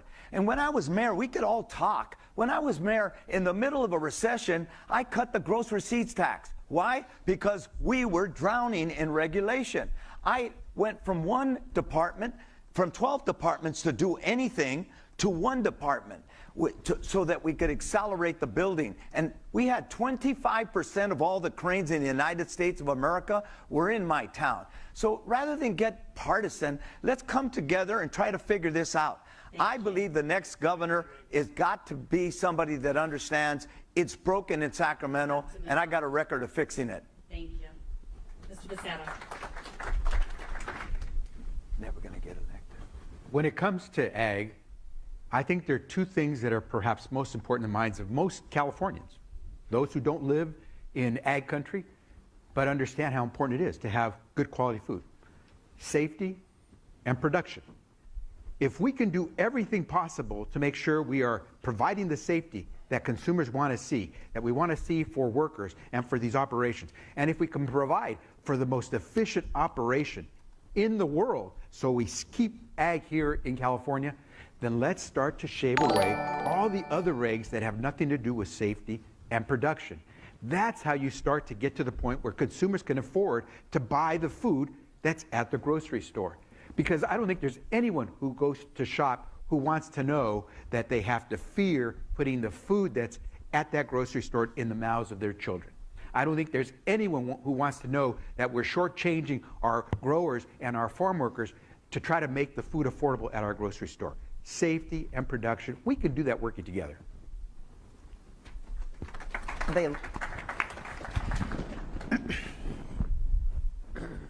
Ag in California is a world producer of ag and, of course, the United States, but it's drastically going down every single year.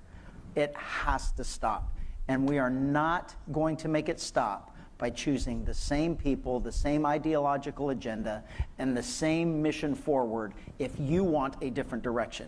We have to put people in place that are actually going to save your industry and realize how we're going to make it better.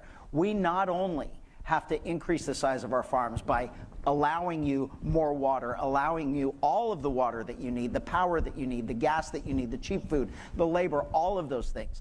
But we have to make sure that we are increasing. We're taking the taxes away so your kids can farm your farms when you die. Everything being put in place is to make sure that farming doesn't exist in the future in California, and we have to make a drastic change to make sure we change course in the direction in that, and this is the year it has to happen.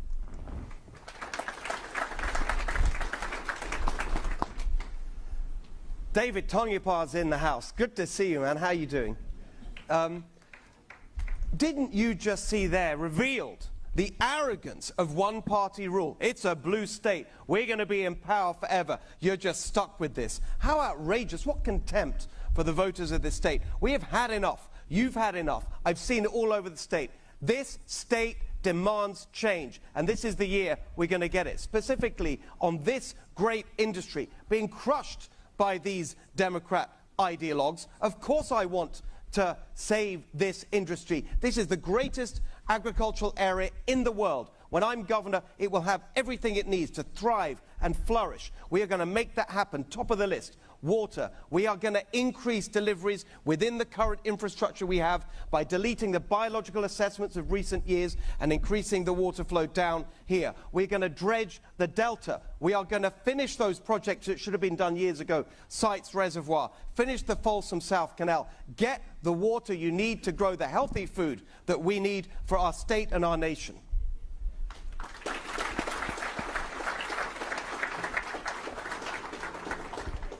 So look, I reject this sort of binary partisan oversimplification, red team, blue team, one side's right, one side's wrong. This is exactly what's wrong with American politics today. I grew up in a small farming town. All that mattered was the neighborhood safe? Is the school good? Can I get a job? Those are the things that matter. And we're not all the same. Each of us is an individual, and you should judge us as individuals based on our values, our ideas, most importantly, our track record.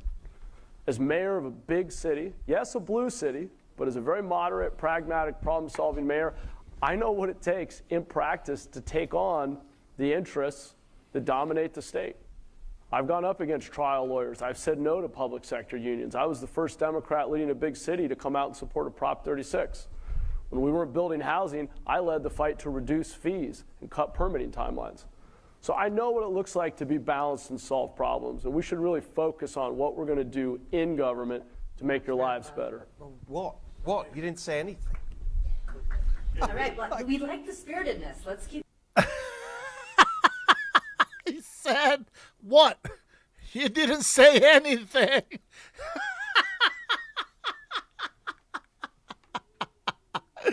Oh, my God, this guy is cruel, but he's right. He's right. Going, and so we'll move into a spirited topic. Okay, let's talk water, since we're talking water. Despite some success in voter-approved bonds and executive orders, the state still seems to be stuck in neutral for developing more water storage or capturing the water during the wet years and carrying it through the dry years. This negative impact on agriculture, municipal users, and environmental wetlands alike. How important is it for the state to develop more water storage? Are there other policies that are practical and economical to proceed?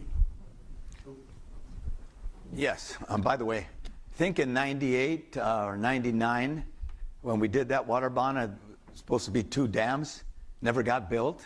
I also support, interestingly enough, sites and temperance. And I've said that last time around and this time around. I want to add to what you just said, Mayor. Look, there are a number of us who've taken our own party on. I took them on as mayor, and I took them on as speaker. People didn't like the fact that I was working with Pete Wilson. And I said, hold it. They got elected too. I had a relationship with Republicans and Democrats, and we got things done. We've lost our way since then. And I am running against the machine. I'm challenging my own party again and again and again on water, on ag, on crime across the board. So on water, we need an all-of-the-above solution. That means we need recycling, we need recharge, we need dams, we need underground aquifers, we need recycling, we need all of the above, because there's 1 million people without water, and that's unacceptable.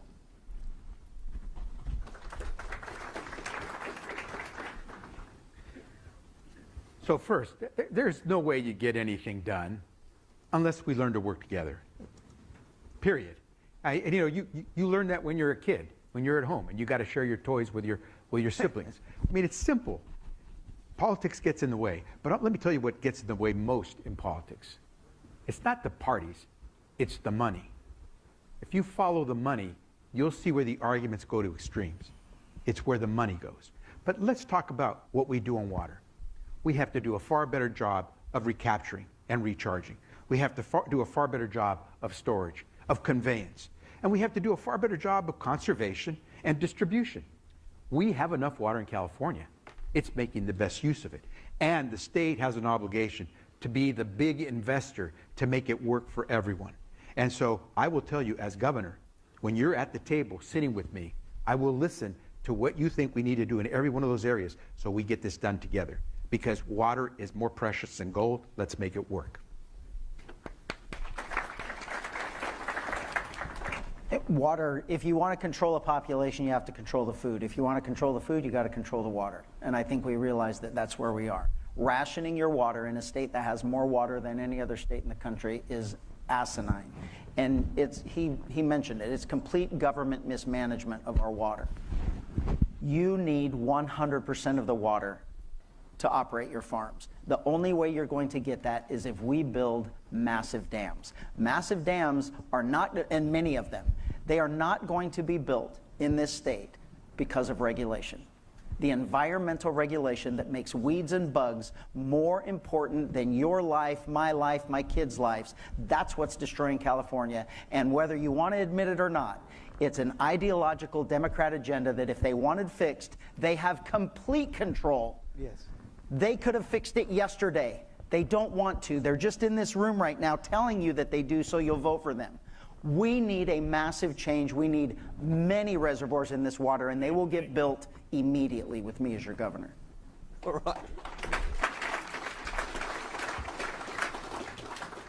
I love the way the people who've been in power without restraint for 16 years keep telling us it's not partisan. Sorry, it's an election. It is partisan. It's a choice. Do we want to go the same direction, or do we want to go in a new direction? On water, obviously, we need to go in a new direction. That direction is abundance instead of this forced scarcity driven by their climate dogma. So let's go through the specifics again. Number one, we can increase deliveries within the current infrastructure without building anything extra. By deleting the biological assessments of the State Water Resources Control Board, I will appoint people to do that. Number two, there is a simpler project that we can get done completing the Folsom South Canal that will immediately bring huge amounts of water from the Tuolumne and the American River into the Fall Bay so that it can get into the canals, bringing water south without building new dams, without doing any of that. These are practical things we can get done for low cost and get it done quickly. As your governor, that's what I would do.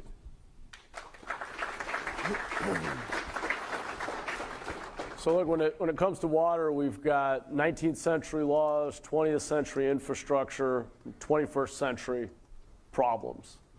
And the only way we're going to ensure a bright future for agriculture in this state is to invest in infrastructure and innovation. And you're already embracing the innovation. I've been reading a lot about farms using precision irrigation, getting smarter about how to use a precious resource. But we need to get more of it to you and make it easier. Delta Tunnel Project is not something I'm for today. It's something I wrote an op-ed for 8 years ago. It's a terrible idea. The conveyance system today is outdated, hasn't been maintained, and we lose 100 million plus gallons a day of water from aging infrastructure that isn't conveying it. Steve, let me finish my point, please. Let him finish, Steve. Let him finish. He's going to give an extra minute. All right. I'll take the extra time.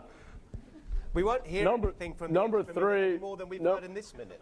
Very funny. Number three, we absolutely need to expand storage, and it is a crime that has taken this long to move forward these reservoir projects, and it is a regulatory problem, and I will fix it as governor. We will streamline these projects.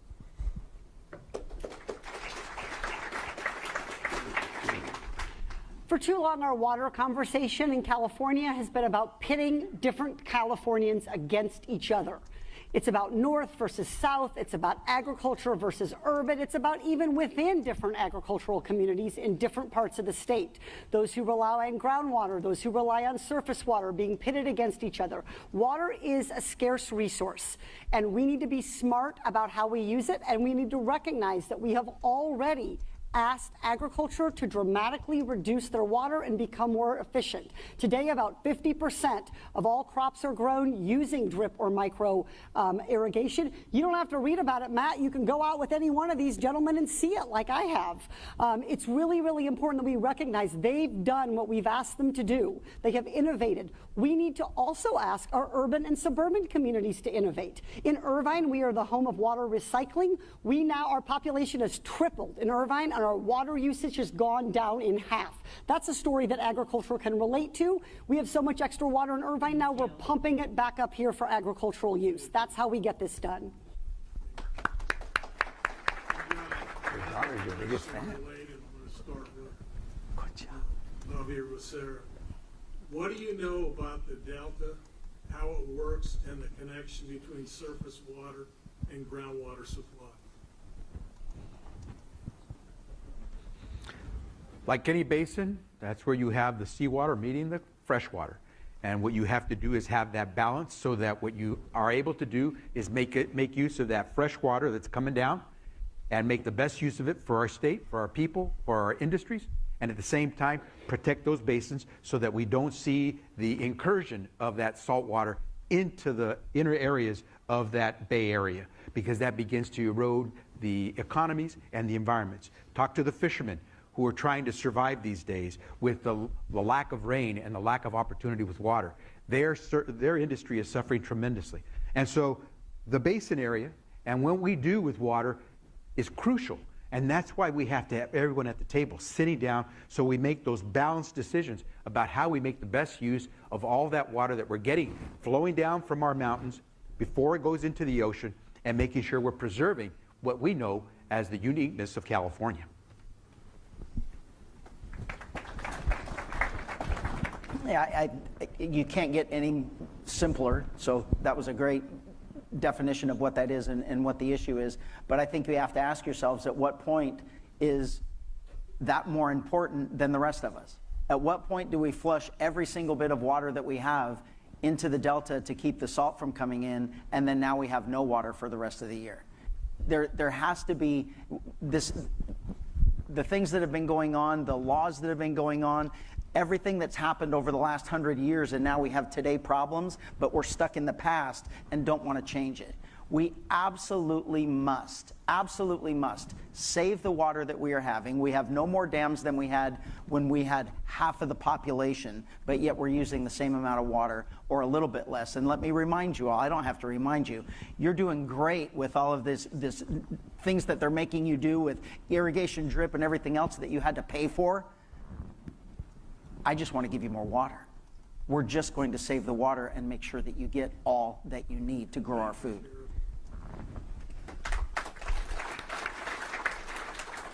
So the artificial restriction of surface water is causing so many problems, not least because of the excessive pumping. You've now got subsidence under some of the water infrastructure. So the canals are being broken and leaking, and so the whole thing is being undermined. The answer to that is not to restrict further, it is to increase the deliveries of surface water, which we can do in the ways that I've outlined. In terms of the Delta, I'm sorry, but the Delta conveyance thing is a completely ridiculous project. It's the next high-speed rail. There's a very simple alternative, thank you very much, which is to dredge the Delta so that we get faster flows and more flow out, then you don't get the saltwater incursion. In terms of the infrastructure, we've mentioned sites a couple of times. I want to complete the Folsom South Canal. We get huge amounts of water from those watersheds I mentioned, Tuolumne and American River, into our irrigation systems. And of course, one we haven't mentioned, raising Shasta Dam. All of these things we can do to increase the supplies of surface water. Then we don't need the restrictions of SGMA in terms of groundwater.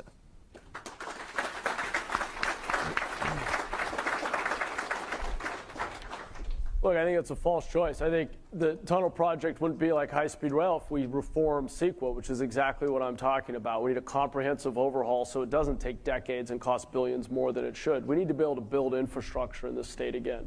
If we're going to grow, if our economy is going to thrive, we need to make it much easier, faster, and cheaper to do big things. And we absolutely need to invest in conveyance at scale.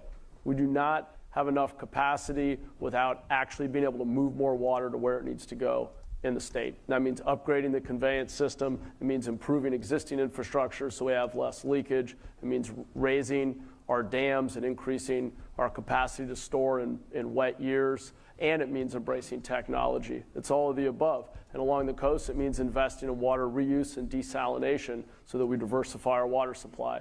It's not either or, but we're going to need infrastructure and innovation to make sure that we don't have to trade off our environmental goals with the health of our ag economy. Okay, hang on, Katie. I'm going to repeat the question. Okay, what do you know about how the Delta works and the connection between surface water and groundwater supply? Yep. So when we use surface water over time, we see subsidence. That's a problem, and it's real. There are places in this state that are losing a foot a year to subsidence. There are also a lot of places where they've been pumping surface water with no problems at all. So it varies depending on the topography and the geography and the use that we have. We're going to continue to rely on a mix of surface water, stormwater, groundwater. It's going to be a mix of those things. If you've asked one farmer his opinion on water, you have gotten one farmer's opinion on water. Let me tell you, this depends on where you live in the state and how you irrigate your crops. So this is as much as something that we have to work out between different agricultural users as it is about saying this is about the environment versus agriculture. It's also about different agricultural users who depend on either groundwater or surface water. I do agree we need more infrastructure and we need it quickly. We can't spend 20 years talking about the Delta Tunnel and not doing the 100 shovel-ready water projects that could have improved the situation already. Okay, thank you. You know, a lot of what's been said by Democrats and Republicans, I agree with. But I do agree with you that we do need conveyance, everybody, and almost all the experts will tell you that we do. But I said it before, we need an all-of-the-above solution here. I mean, if you don't want that conveyance, then cities and counties need to recycle a lot more. We don't do near enough, like LA County as an example, doesn't do near as much as Orange County, which, you know, a purple state, a place where they work together, something novel. So the next governor is going to have to do all of the above. And we're going to have to streamline so that we build it, build the infrastructure. That's what we need to do as Democrats and Republicans working together. And what I meant way back when was that, you know, look, at the end of the day, what's broken is that it's one-party rule. What we need to fix is both parties working together. And that doesn't happen enough. And a couple of us have been talking about that for a long time. Thank you all. So related, while we're on the topic of water, and one of you mentioned it, the state's Sustainable Groundwater Management Act is likely going to require the fallowing of nearly 900,000 acres of farmland by 2040. How should local groundwater sustainability agencies implement SGMA in a way that best protects California's food supply while also protecting Central Valley's economy, its farm workers, and its farmers? And we'll start with Sheriff Bianco. Well, you elect me as your governor so we can do away with it. That's what you do. California is destroying our agriculture industry with boards, commissions that don't consist of farmers, with rules and regulations that do everything they can to put you out of business, with water issues that has nothing to do with saving water, nothing to do with getting more water, nothing to do with how we can get you more water. It's just how we can cut your water off and how we can really, let's don't build the reservoirs, so we force you to drill it from the or to pump it from the aquifers, and now we're going to punish you from pumping it from the aquifers. There is absolutely nothing in this state that makes sense, because people that made these rules had no intention of making your lives, the agricultural lives, easier or better, or sustaining this industry for California.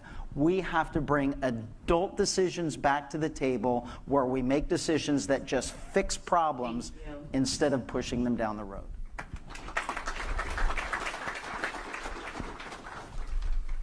So the original idea behind Sigma is correct, because of subsidence driven by groundwater pumping, but the answer is to increase supplies of surface water. Then you don't need to deplete the resources, and you can do groundwater recharge. So all the things we've talked about in terms of increasing deliveries is actually the answer on Sigma. And actually the other thing, when you look at Sigma, it's just insanely complicated. The ridiculous bureaucracy, 500 plus of these agencies on top of the water districts and the other regulatory boards, it's all insane. It all needs to be cut back and shut down wherever possible. One other thing on water that's very important, the use of technology now. Systems that can really do very accurate long-term rain forecasting and prediction. That means that we can manage the reservoir stocks better and the flows in and out of them. The ALICE system, for example. There's so many things that we can do to get back to what we need, which is abundant water for our ag industry in the whole state.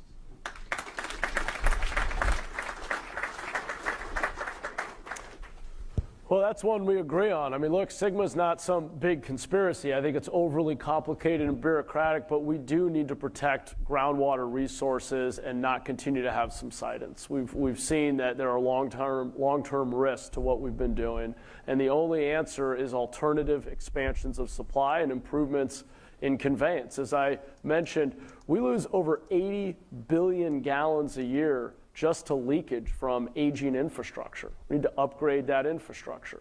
When we have rainy years, we need to capture a lot more of that water.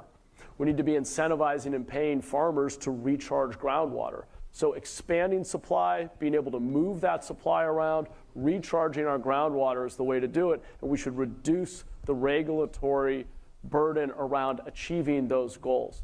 So it's not either or, but to just say we're going to get rid of Sigma doesn't make sense. We have a process of trying to protect groundwater and recharge it for a reason. We shouldn't ignore that.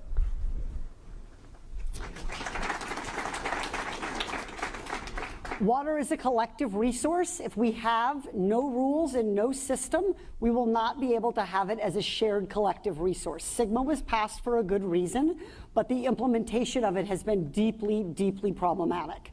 And so I do think the complicated layer, how we're tasking different water districts with doing things, the lack of cooperation, the lack of an overall state strategy is a problem. There is a direct relationship. If you're going to do less with groundwater, then you do have to do more with surface water. And that means more infrastructure in surface water. That means thinking about allowing more surface water to flow if you're going to do less with groundwater. There is no magic wand to create more water. If it were, we would all have been using it decades ago. But we can ask everyone across California to bear some of the cost and burden of doing this water work. We can't keep putting it just at the foot of the valley and the growers. This is something that affects everybody in the state uses water, and everyone needs to be part of delivering those water solutions. So I support Sigma, but the process of getting it done has been deeply problematic. Yeah, I also support Sigma. I've been in the San Joaquin numerous times over the years, and I know it's broken. I support it, but it's too complicated. We need farmers involved in some of these rules. I think we need to address the fact that you said, and I think it's well said, we all got to share in this. We all eat the fruits and vegetables in the food that you eat, just like I support conveyance, because at some point there are people living in the South that got to drink water. But at the end of the day, we also have to eat food. So we have to work together, and we need more surface water, but we can't allow that kind of subsidence to occur, because that's just a downward projection to failure.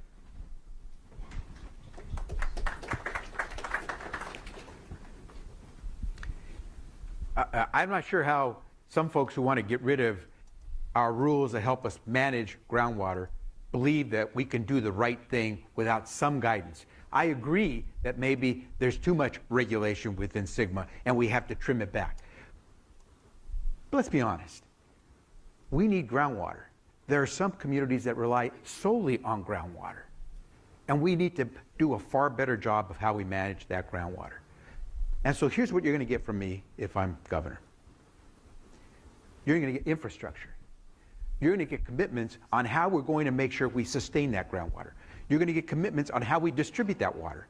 You're going to get commitments on how we're going to make sure communities throughout the state are doing their share, whether it's conservation or whether it's conveyance. We have to make sure that we work this together because everyone at the end of the day, whether you're the consumer of that groundwater or you're the one that benefits from the fruits and vegetables and all the food that's grown as a result of groundwater, we need to do this together. And to get rid of the rules is crazy.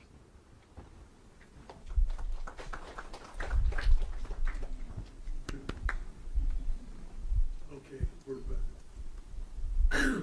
Okay, we're talking about affordability for families and consumers, but many of the same forces impact costs for consumers also impact our farmers, farm workers, and businesses. Some of this is driven by our state's extensive regulatory structure. A recent study found that the average annual cost of state regulations per acre is $1,600, an increase of nearly 1,300% since 2006. California is the leading producer of dozens of agricultural commodities, including the #1 producer of milk, butter, ice cream, almonds, grapes, and generally other fruits and vegetables. Many believe that we should be incentivizing family farms and businesses to stay. Here's the question. Do you think there are effective checks and balances on the power of regulators? Or has the balance of power shifted too far away from the elected officials and towards the agencies and executive branch? Mr. Hilton. So the most effective check on the power of agencies and regulators you've ever seen in this state will be me when I get there as governor and cut this insane, bloated, nanny state bureaucracy down to size. It is destroying opportunity in California in every single area, and especially in the area that we're discussing today, our great ag industry. So of course we need to rein them in. The only thing I would disagree with Matt over when he said earlier that he was going to get the bureaucrats out from behind their desks and into the Central Valley, I'd say, yeah, I want to get them out from behind their desks and into the private sector to do productive work instead of endlessly clogging up the private sector with their ridiculous rules and regulations and nonsense. You will not see a more determined enemy of the bureaucracy than me when I'm governor, and it's going to make a massive difference to everybody in every industry almost overnight.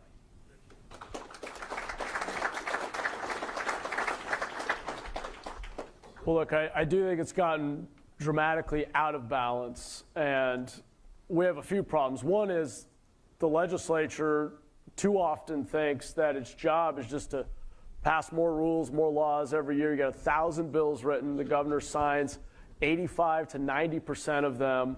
I'm willing to veto far more of those and say if they are increasing cost, increasing process for the sake of it, no, rethink it. I did talk about taking a different approach to the regulatory environment. Now, I think many of these agencies have proliferated. We need a single front door for farmers where you can go to one place for regulatory compliance and have a dedicated navigator who actually makes sure that the system's working for you. And we're not just giving you form after form and making you go to different departments. I do think these departments and agencies can be smaller. And the key is to focus on outcomes. What's actually happening in the real world? Are we driving up food prices? Are we making it harder for you to survive? And if so, we need to rethink our regulations and send that back to the legislature as a reform package. Thank you. All Our legislature and our agencies have turned into high volume, low margin businesses. They think their job is more things, not better outcomes. So I agree, we need to be focusing on whether these laws and rules are producing the desired outcome. And we need to put a pause button on changing and adding regulations until we figured out what is and is not actually working. So we just did PAGA reform. I guess the British pronunciation is PAGA. Okay, it's PAGA in America. We just did PAGA reform here in this country, in the state. We need to make sure that it's actually working, and if it's not, we need to go back. There are too many regulations that we are passing, and when it doesn't work to solve the problem, the solution is yet another law and yet another regulation. I drive a 2010 Sienna minivan. My license plate is OVRSITE, oversight. That is why I'm running for governor, to make sure that when things come to my desk, the first question is going to be, why did we need this? Did you make sure the prior regulation was working before you added another one?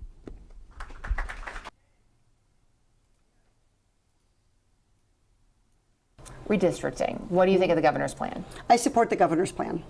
What do you say to the 40% of California voters who you'll need in order to win, who voted for Trump? How would I need them in order to win?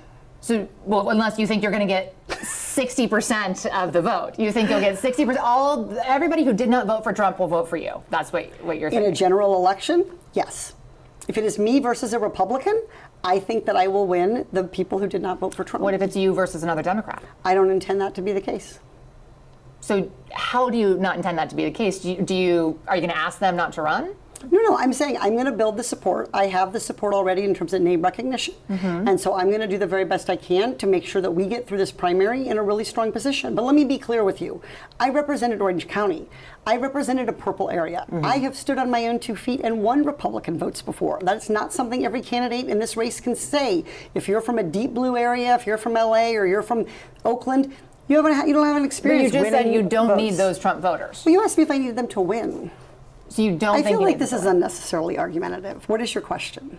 The question is the same thing I asked everybody, that this is being called the empowering voters to stop Trump's power grab. Every other candidate has answered this question. This is not argumentative. And I said I support it.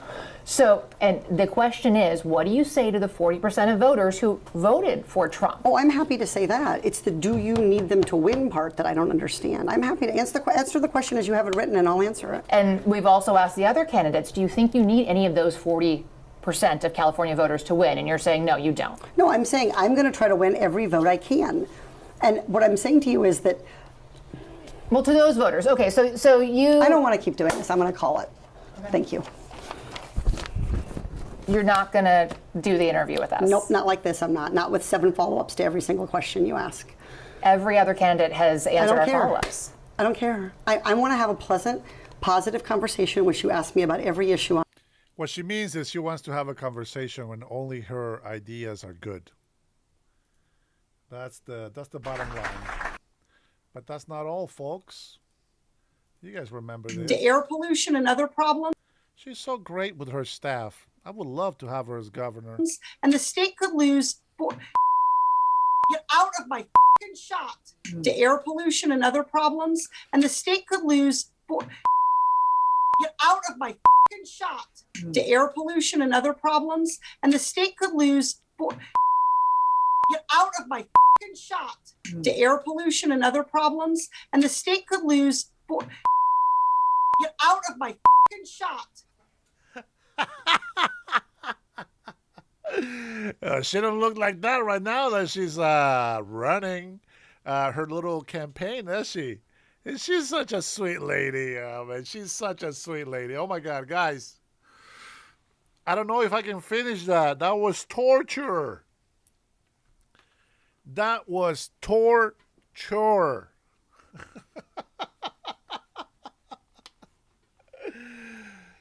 Ay, bro. Man, brah. These people never change, man. You know, they come over here and they pretend to be this like funny, nice person and this and that, and she couldn't even stand the question. Like, I don't understand why it's so hard. What did I say? If I run for governor here, I don't have to worry about the Republican vote because I feel they have the same policies and they follow the same policies that I do. I will want to win the Democratic vote. That's what I want to fight for, right? Because it really, in reality, is anybody that believes in my policies, well, we're going to fight to make sure everybody else gets some vote with us. Like, we want to make sure that we're all in the same vote. And she just can't say that because she knows 60% of the state is blue. So she doesn't need the Republican votes. Practically, just like the other guys have said, the state is blue. They don't care what these two Republicans come over here and say, on their argument. At the end of the day, this is a blue state. Who the hell says that? The audacity that they even say that. The way that they are, they're just sitting there, oh, we're all Democrats. Right now, it's okay. We're just debating to see who's going to go to the top. But once they have to start taking people out, it's just like one of those reality shows. All of a sudden, they're not friends anymore. They got to figure out who the hell they're going to cut. It is the same damn thing. None of them are friends. They are all enemies, and they all pretend to be something they're not. Listen, I will never sit there and pretend like you and I are having a great conversation and we're the best of buddies when we are running against each other. No, I'm very competitive. I'm here to take you out, and if you beat me, you got my vote. That's exactly how I am. So this guy's over here playing fakey. You know what? That's enough. I can't finish this debate. I just can't. I'm tired. I'm tired of hearing of water. Water. It's been the same damn thing since 2008, 2009 when I was living in Sacramento. Same thing. LA fighting with Sacramento for the water from the Folsom Lake. Oh man! You know what? Let's jump into a video from about a year ago. This is real time with Bill Maher, and I don't like this guy, but sometimes I think he's funny, and I think he makes some good points. So let's take a listen to these, okay? Credit on those other two, Chief of Staff of the White House. I feel like that is the biggest job you can have in this country behind the president. Isn't that the gatekeeper of everything, the Chief of Staff? It is the gatekeeper, but the biggest job is mayor. Of Chicago. Yeah.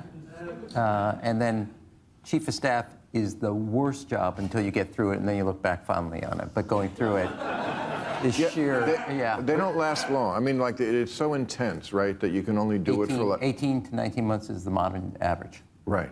Yeah. Not that I figured that out, but I want you to know that. But with ambassador, you get called the honorable ambassador for the. Yeah, and so you probably get better restaurant reservations with that. So sensitive, don't you think? Yeah, you do. And it's Your Excellency from now on to you. Okay? I went through Senate confirmation. All right, this is from the people. What do you think about Trump's proposed $5 million gold card visa for wealthy foreigners? Is it smart economic move or a problematic policy? I guess I know what he's talking about. Trump wants to sell a visa. You get permanent residency. By the way, I looked this up, we are hardly the first country to do this. Doesn't mean it's the right thing to do. But, I remember... Yeah, we actually have a version of it. It's called, I think it's called the EB-5 or something like that. So it's fine to do it. I actually think maybe it's because I'm, very patriotic. I think 5 million, we should be charging 20 million, or, American citizenship is worth more than that. It comes with Ukrainian minerals, though. But what I love about Trump is he said, you get the green card, but with this, the gold card, you get extra privileges. like what? You get to vote twice or what? It's amazing. Well, now you're speaking Chicago language. I'm for it, but it's part of a bigger package on immigration reform. It's been 42 years since the last one, so I'm not against it. But it's part of a whole package. I read that the current mayor of Chicago has an approval rating of 6.6%. Round it up, 7. Okay. But I mean, you were just the ambassador to Japan. If that was your approval rating in Japan, they would do harakiri on live TV. They would do it at 27. I mean, what's going on in Chicago as the person? Look, I mean, this is, we were talking about this a little earlier. I mean, you have also the mayor of New York not doing well. Obviously, other things also here in Los Angeles not doing well, the mayor here. Look, and then you got mayors like the mayor in San Francisco and other cities that are doing well. So I would say, look, there is a general rule. I had this when I was mayor. Safe streets, strong schools, stable finances. Focus on those three things and your city's gonna be fine. We've gone through 5 years where people became way too permissive of culture. They were all, which is why everything's locked up at Walgreens and CVS, and that is a disaster. Yeah. And our school, and I'll say this about our schools. I don't wanna hear another word about the locker room. I don't wanna hear another word about the bathroom. You better start focusing on the classroom. I agree. We had the worst reading scores for 8th graders in 30 years. And I've been saying that, and yet these teachers, these activist teachers are taking our children out of the school to go protest. Unbelievable. Nobody, not a governor, not a mayor, not a president, not a secretary of education is talking about it. We're all wrapped up. Look, in 7th grade, if I known that I could have said the word they and got in the girls' bathroom, I would have done it. Okay,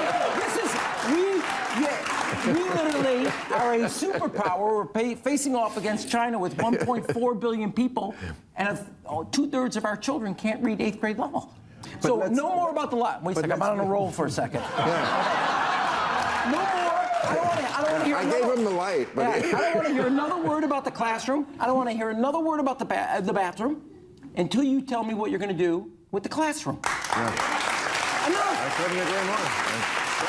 But I think, to be fair, this is actually... I was being fair. No, this is a huge Democratic Party problem. If you look at Democratic cities, they are terribly run.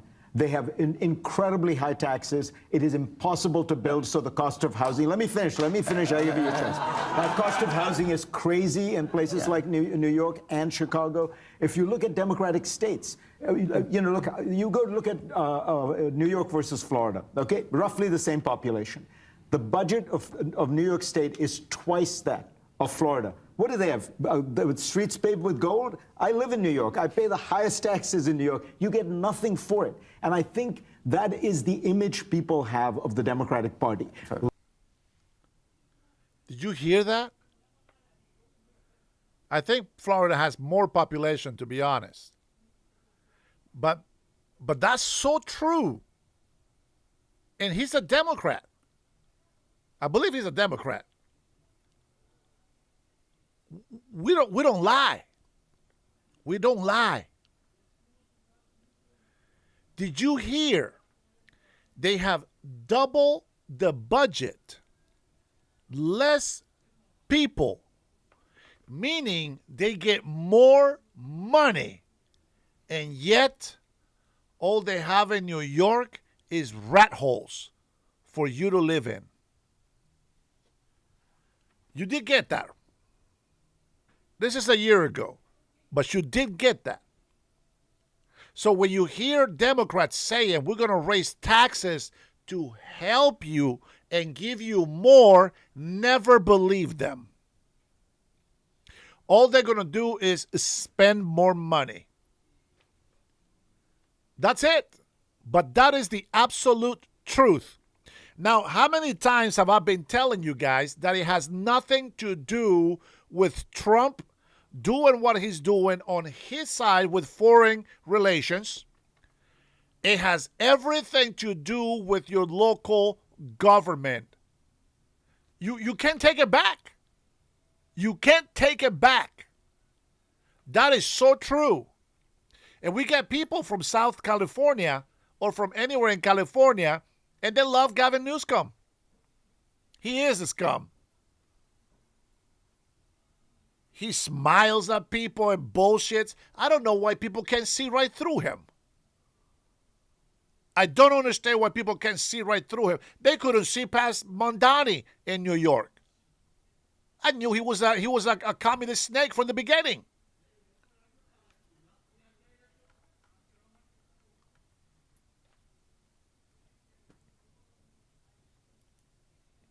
He said it. So the cost of housing, let me finish, I give you a chance. That cost of housing is crazy in places like New York and Chicago. If you look at Democratic states, you go look at New York versus Florida, okay? Roughly the same population. The budget of New York State is twice that of Florida. What do they have?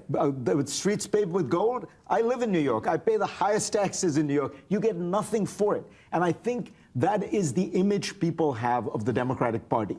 Lots of taxes, lots of regulation, but nothing gets done. Hey, and I think I live in L.A. Right. And I think, if the Democrats have to own this and realize the answer to everything is not more taxes, more regulation. People are fed up of that, and they feel that it isn't working. The Democrats, look, as somebody who produced the best graduation growth in the country, and we changed our high school. You were a good mayor. I agree. No, that's not the point. The point was we changed, but I'll take that.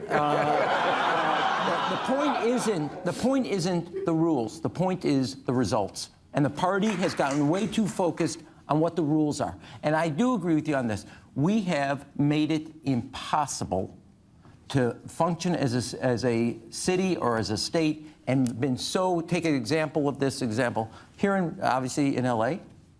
It took a fire and a natural disaster to make you realize, you know what, that rule's not that important. In Pennsylvania, a bridge collapse, all of a sudden we go, well, that environmental rule is just not important. We got to build a bridge. It's much more important. And I think the Democratic Party should take a look at it and say, we're going to be honest, like we did in 1994 with reinventing government. Everything is on the table. Nothing. Like we did back in 1994. What has this Democrat been telling you? The Democratic Party that we have today is not the Democratic Party anymore. They betrayed us. They left us. And I'm telling you, if you are celebrating that it looks like the Republicans are going to lose the midterms, you are asking for disaster for your kids, for your children's future. But I believe that that's not going to happen, because once we take care of this little battle that we have here in Iran, everything is going to come back to light. And you will see that everything that you people on the left side have been fear-mongering or been hearing about, any fear-mongering from these communist fake-ass Democrats, you will realize that they've been lying to you all this time. And I hope that you don't ever vote for a Democrat unless their policies are for American and the safety of our women and the future of our children. So simple to make a decision with common sense. Is safe. And let me just look at it and say, that's essential. Those two things get out of here. And that doesn't happen. And that's a fair criticism. Maybe this is your next Democratic vice presidential candidate, maybe presidential candidate. And by the way, he's also, that counts as handicap. You can slip him by. This gets you handicap parking right here.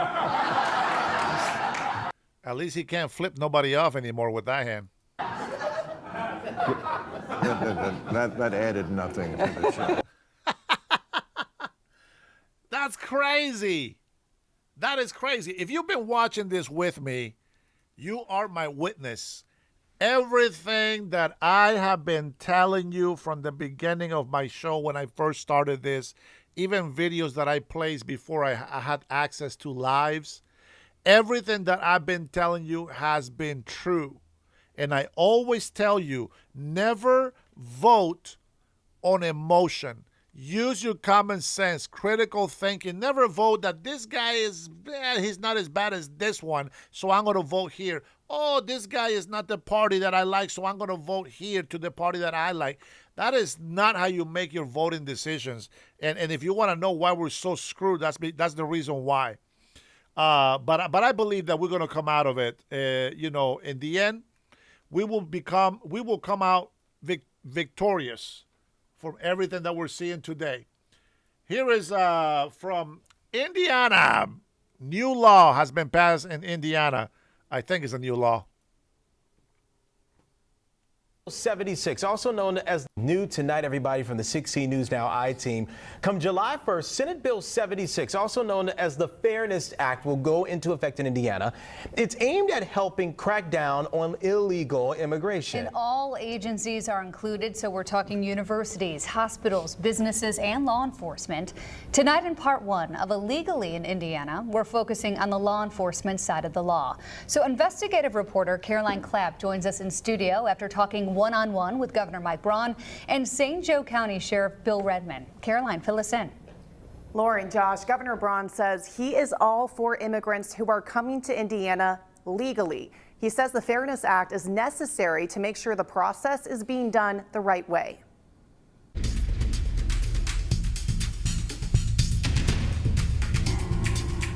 This gives the tools to law enforcement, sets it out clearly, where we're coming from.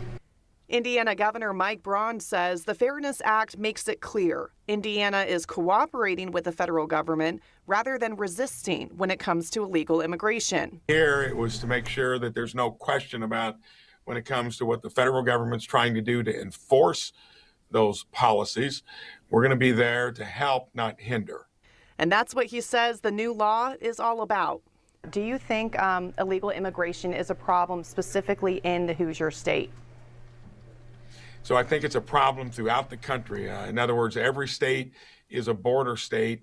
Indiana happens to have the logistics position of being the place in our country where more goods and services, people pass through because of our centricity. So sometimes we get a disproportionate part of it simply due to our location. So what does this new law mean for Indiana? It states any governmental body or employee of a governmental body may not enact or implement a policy that restricts another governmental body or person from taking the following actions: communicating or cooperating with federal officials, and sending or receiving information from the United States Department of Homeland Security. Sheriff's offices and police departments will also be required to notify the judge authorized to make bail decisions if they have a person in custody who is the subject of an immigration detainer request. St. Joseph County Sheriff Bill Redmond says it won't require too much additional work to comply with that. We've already had these conversations about making sure that the documentation is the best, and that we continue to document that our interaction with ICE is taking place, for obvious reasons, because we have a pending lawsuit, and then secondly, because we're required to report to the DOC. Sheriff Redmond says the St. Joseph County Police Department has already been cooperating with ICE and will continue to do so. Our officers work very hard every single day, taking people that are wanted, that have warrants for their arrest for criminal activity, off the streets in order to make our community a safer place. So I don't want to ever, and never have I, jeopardize the safety and security of our community by not cooperating with our federal partners. Redmond says the county averages around 7,700 bookings in the jail every year. And of those bookings in 2025, only 16 of them had detainer requests from ICE. So it's just a handful of people that we're dealing with, that ICE detainers come in through our department and the request for 48-hour holds. But what we have done is, because I'm not comfortable with that 48-hour hold, we contact ICE, we make that connection, and then we ask them to come, if they want to detain that person, to come as quickly as possible to take custody of that individual. And they do. And they typically do.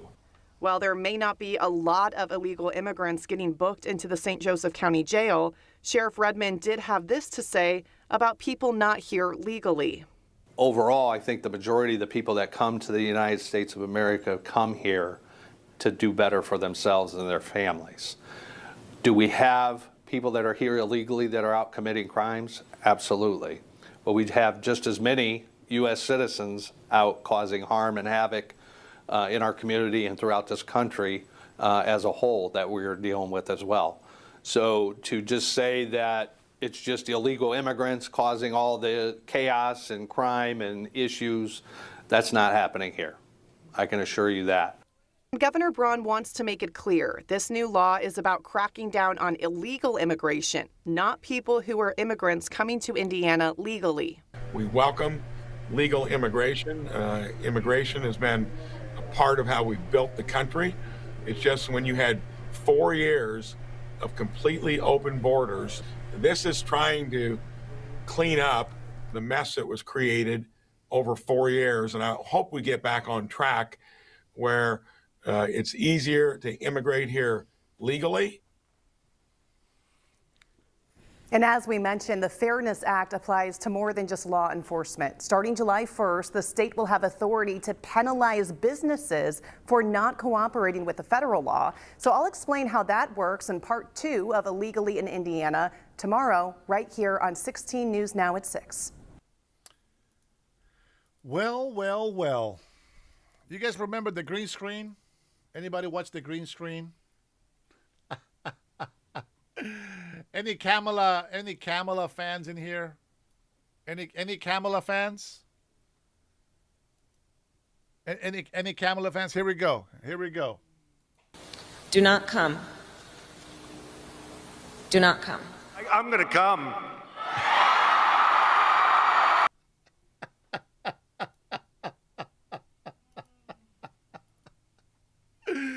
Do not come. I don't think she realized. I don't think she realized what was happening there. But oh my God, dude, that is too funny. Hey man, I'm sorry to put you guys through all that torture.